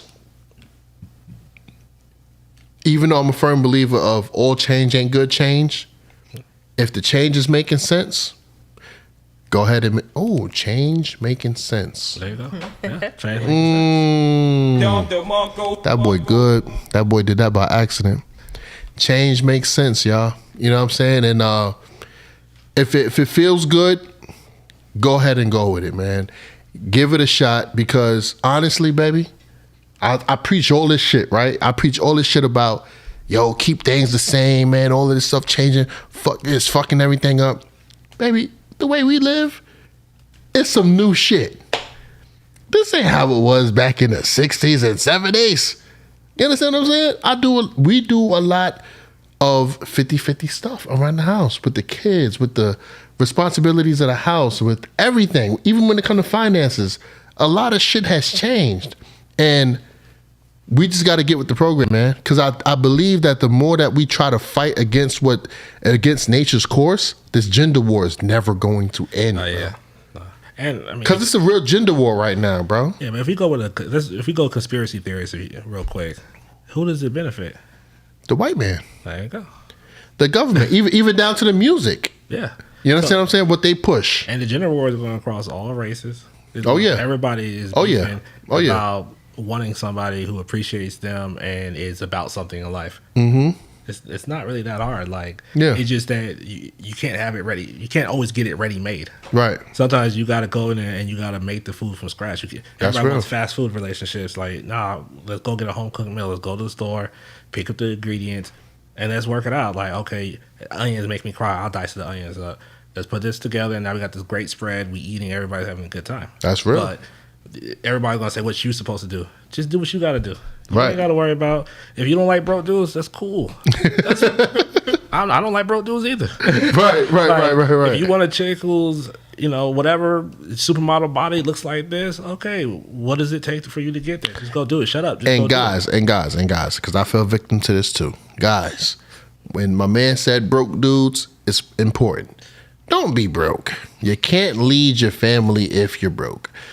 The reason why you can't is because, right. The reason why you can't is because if you go out and you have a job and you go out and make money, you're showing characteristics of leadership, resilience, and dedication. Nobody's going to want to follow you if you don't have those traits.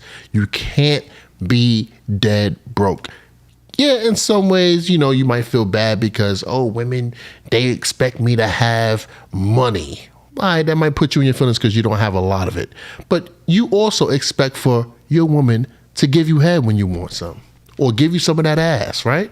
We all have expectations. You know what I'm saying? So you can't be mad because she expect you to be your breadwinner at times. You understand what I'm saying? Another thing that I've learned, especially about black women, bro, the reason why they stepped up so much is because they're trying to protect themselves, man. This is a defense mechanism. It is. They're living off of the what if. And you can't be mad at them living off of the what if, bro. They're women. Go ahead, baby. People might take this wrong or however they take it. This is just my opinion. Mm-hmm. I could be wrong. But as a black woman, it's like they had to step up and do that and bring our people to a higher level, because the black guy, they had the time, but they kind of didn't take that role. They didn't, and then they had to kind of step in, like, okay, well, I have to do it then. So I don't completely disagree with you. I think you're right. I think that we know, and I think we all know, right, but we don't apply it to our personal situations. So we know that literally the government dropped a bomb on Black Wall Street. We know that we got the documents that says the CIA put cocaine into our neighborhoods. We have all these things. So it's survival. We're all in survival mode, right? At the end of the day. And sometimes I think what happens is that when we hear it, we feel ashamed as men that we cannot live up to this expectation, or it's harder for us to get there. Not that we can't live up to it. It takes work for us to take those extra steps to get there. Right. And I think that sometimes when it's delivered, right, sometimes when black women deliver it to us, it feels like vitriol and pain and anger that, hey, why can't you guys protect us? Why couldn't you do X, Y, and Z? But we was always all of us together fighting from a losing position. Yeah. Right. And so if you acknowledge that we were fighting from a losing position, and that if you want these things that they're selling us, that media is selling us, right, that comes from the dominant culture, like you're always going to be chasing, and never feeling like you have enough. Right. Whereas if we look at our grandparents and great grandparents, they came straight out of Reconstruction, straight out of slavery, slavery, Reconstruction, Jim Crow, right? And they if you look back at it, they accomplished more than we accomplished, and they were way more appreciative of their accomplishments. Right. So now it's just kind of like they stopped. Well, you said who stopped? The community. Well, yeah, I mean that's a whole other conversation. That's kind of like was integration good for us? And realistically, it wasn't, because if you look at every other community, they have their own communities within America.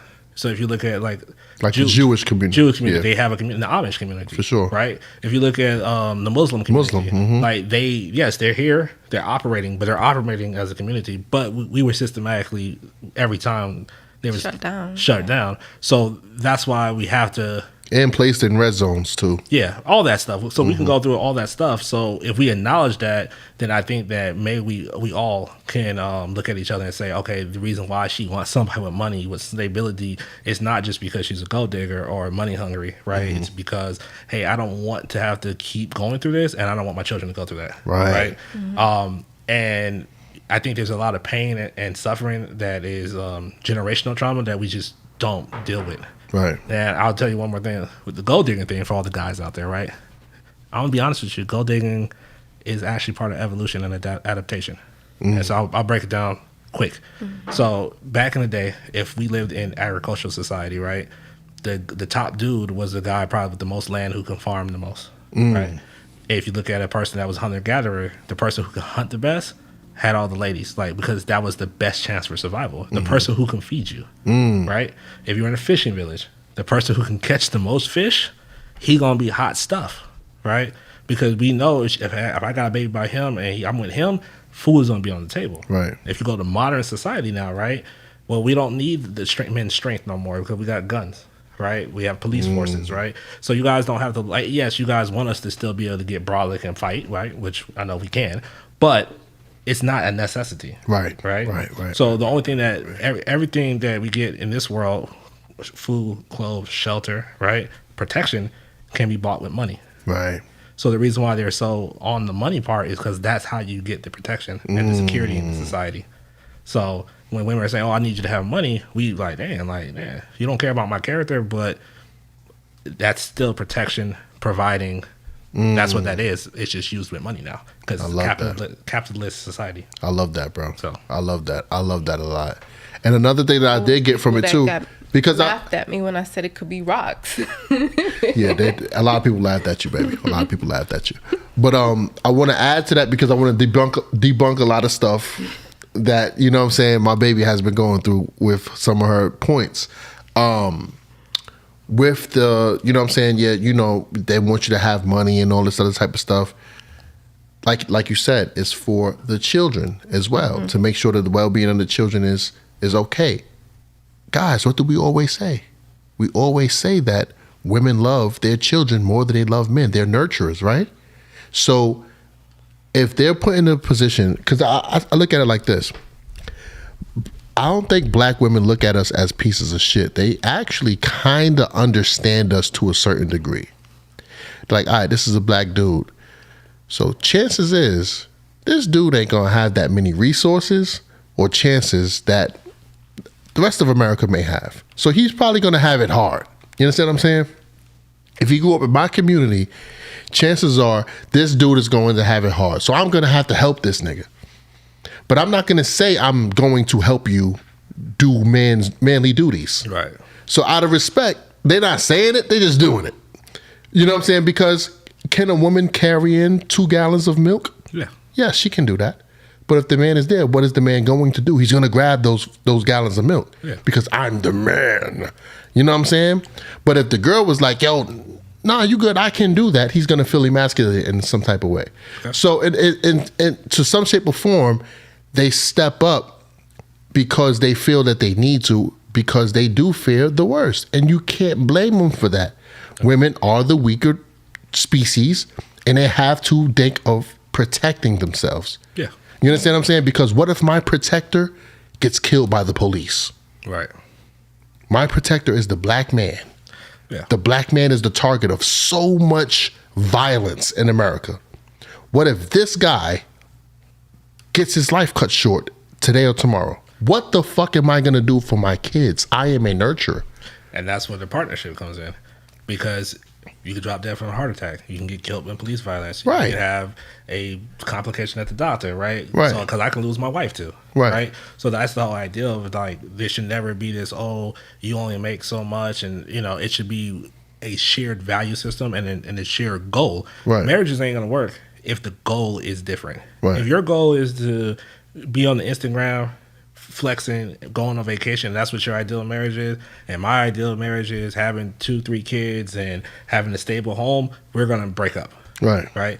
You got that shared goal. Yes, we all know that stuff can happen, but don't matter. I have money set aside I got an insurance plan. Right. So my kids are gonna be good. Right. I just need you to have the right mindset that if I do die, that you're gonna pay this house off, put their money in the trust fund for them to go to college, and you guys are gonna continue on. Right. And for the guys that's in the gender war, that's in so much fear of the girls busting your ass, I want you to look at life like this.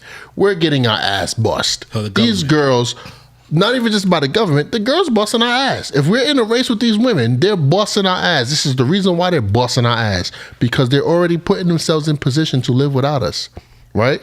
Not saying that they hate us and they don't need us. No, they're thinking of what if. They're taking precaution, right? What we're not doing as men, we're not taking precaution. Why aren't we learning how to cook some recipes?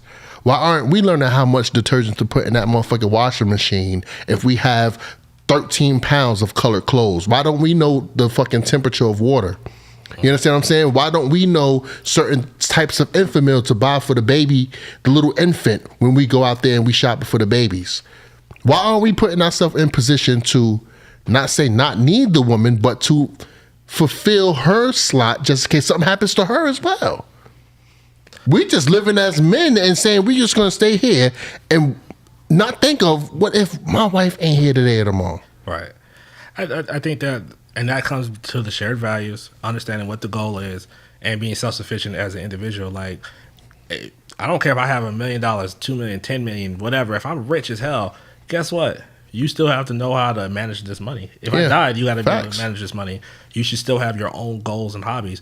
A lot of people, they get their life twisted because their only focus was the relationship. Yeah. Their identity is the relationship. So that's a whole other thing. For a lot of men, their ideal of masculinity is just, oh, I'm a man. I fuck. Yeah. I make money. Yeah. Right. That's their And only it idea. stops there. It stops there. Right. Whereas that doesn't define totally who I am. Right. Like, yo, I'm a good dude. I'm good in the bed. I'm generous to my woman, but I'm also gonna tell her she's wrong if she's wrong. Right. You know what I'm saying? But I'm also a good friend over here. So that has nothing to do with my woman. Right. I'm a good friend. I'm loyal. You see what I'm saying? Oh, I'm go to work. I do my job. Right. You know what I'm saying? Right. At a high level. All these things make up me, and then that's still not even who I am, because me in private, oh, I like to read, I like to write, I like to do all the other things. So when you have multiple things, then you have your in totality. If you put all your eggs into that basket, right? So like if we look at like police brutality, right? Mm-hmm. Like you see some of these dudes, it's like, man, he overreacting on these videos. It's because his whole identity is wrapped up in being a cop, right? And so now when you challenge his authority, you challenging It's everything. Everything. Everything. And now, right? Whereas opposed, I'm like, hey, man. I'm trying to make a home to my wife and kids. Like, I got other shit going on. You got free will. You can do what you want to do. Right. This is the options. Hey, I don't got to be mad about you. You can call, talk, cuss, fuss. Okay, you done? Right. This ain't changed nothing. That's right. real. That's so you got to look at, and that's what happens to, I think, with a lot of divorce. We talked about that, right? I think that women look up and their whole identity is being a mom. And that's, I think that would be a shitty reality.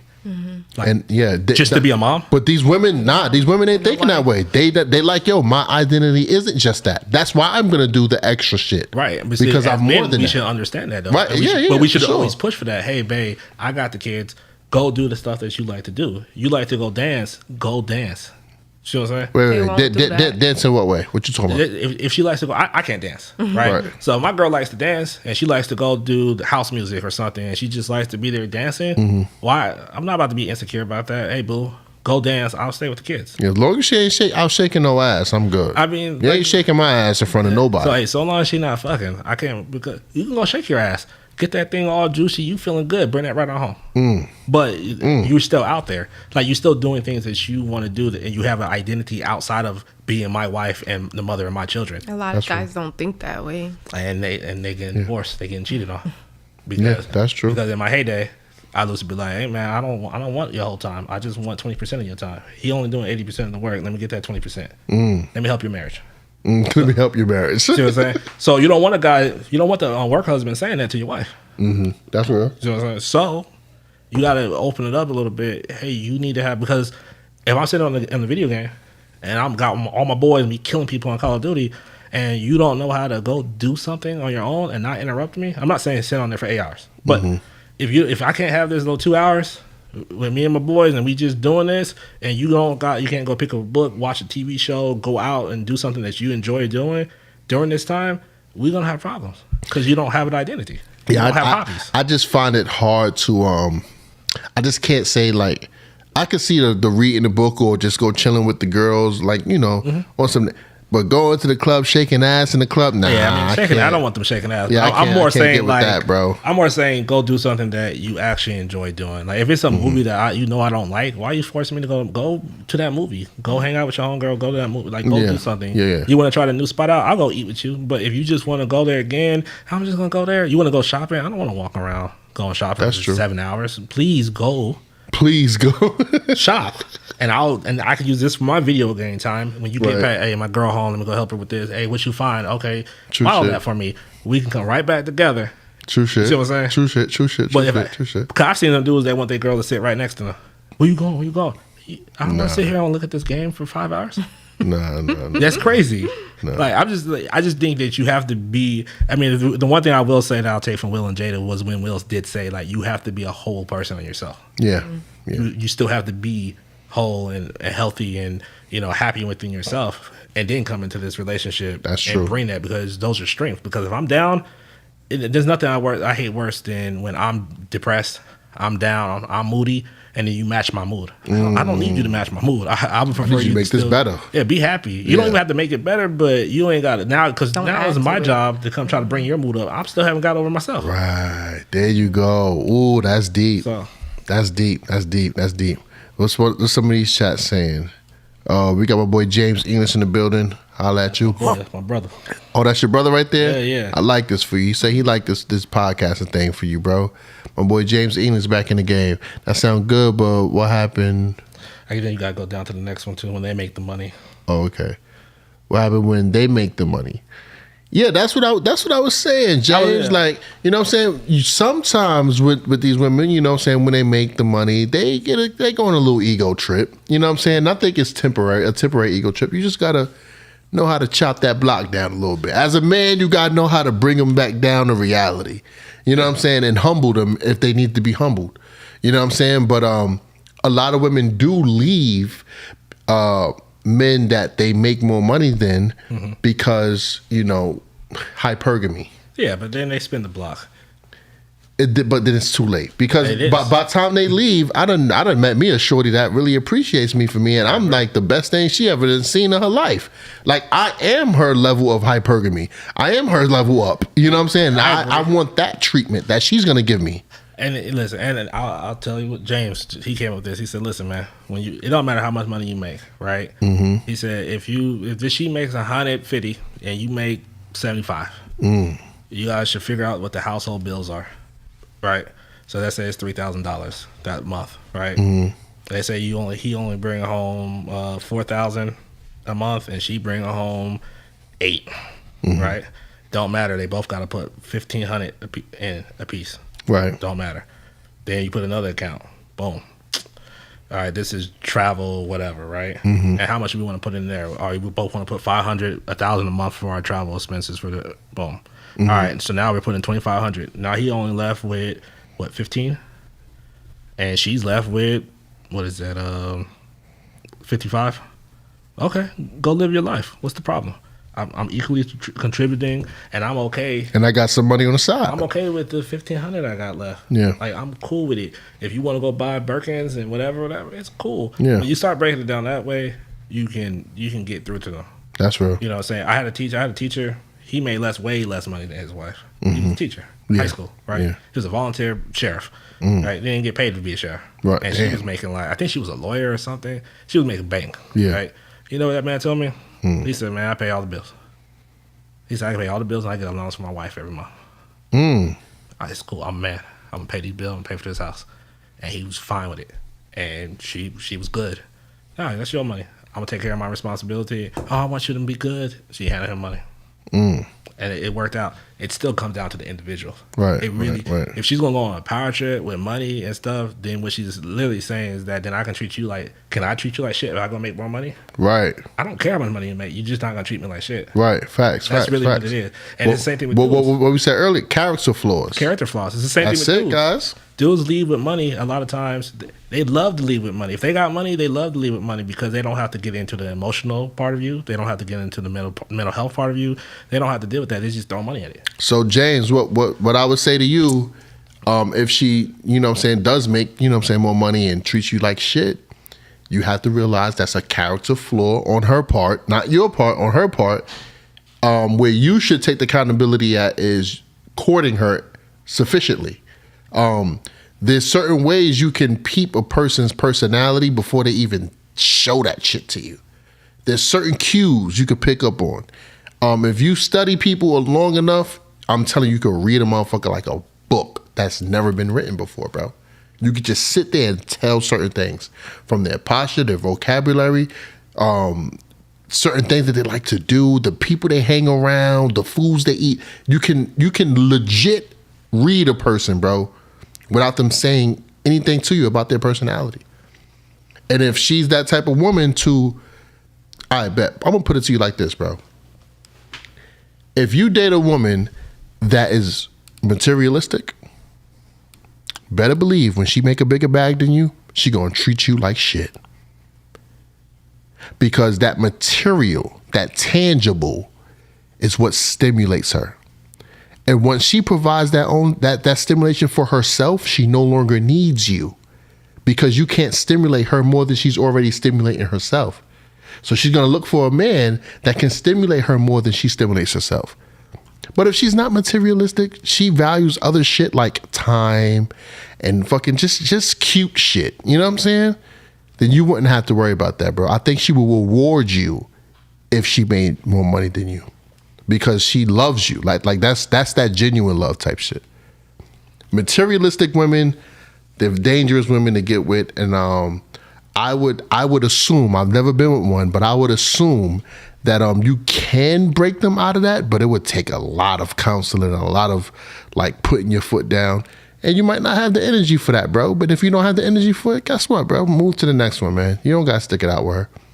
You know what I'm saying? And it's a person for everyone, right? Yeah. Would you agree? There's a person for everyone. I think that's a great advice you gave. I mean, I think it goes back to that vetting process. You vet facts. them and you see what they're about. And then I say don't have expectations for them. Like, I think eventually we do have expectations for people, but I think we should build on them. Like, after if I know you for a year or two, then I can kind of say like, oh, I know what he's going to probably do. Right. I know how she's going to probably move because I've seen patterns of behavior. Now I kind of have an expectation. Still shouldn't be thrown in your face, but it's like, okay, yeah, they ain't gonna like this, or oh no, they really should like this. Now I have a little bit of expectation. That's true. Yeah, vet them, man. That's true. But hey, man, look, we're gonna get into a quick break. We'll be right back after these messages. So we hope you're enjoying the show so far. This is just a friendly reminder to follow us on all social media platforms. Yes, please do. Follow us on YouTube. We got an Instagram, we got TikTok, and a Patreon. That's a fact. And with all of those platforms, we do offer different things. Our YouTube, of course, is going to have full episodes. You'll have everything, and you'll also have some shorts on there. On our Instagram community, we upload highlights. So these clips could span from 2 minutes all the way up to about 6 to 7 minutes. On our TikTok, of course, these clips are a little shorter, but the conversation is real.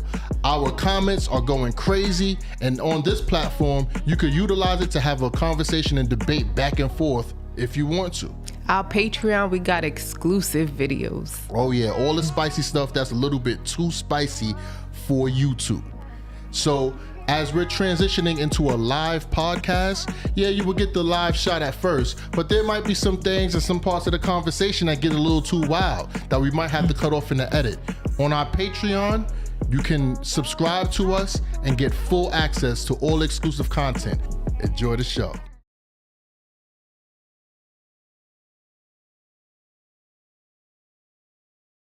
Let me see.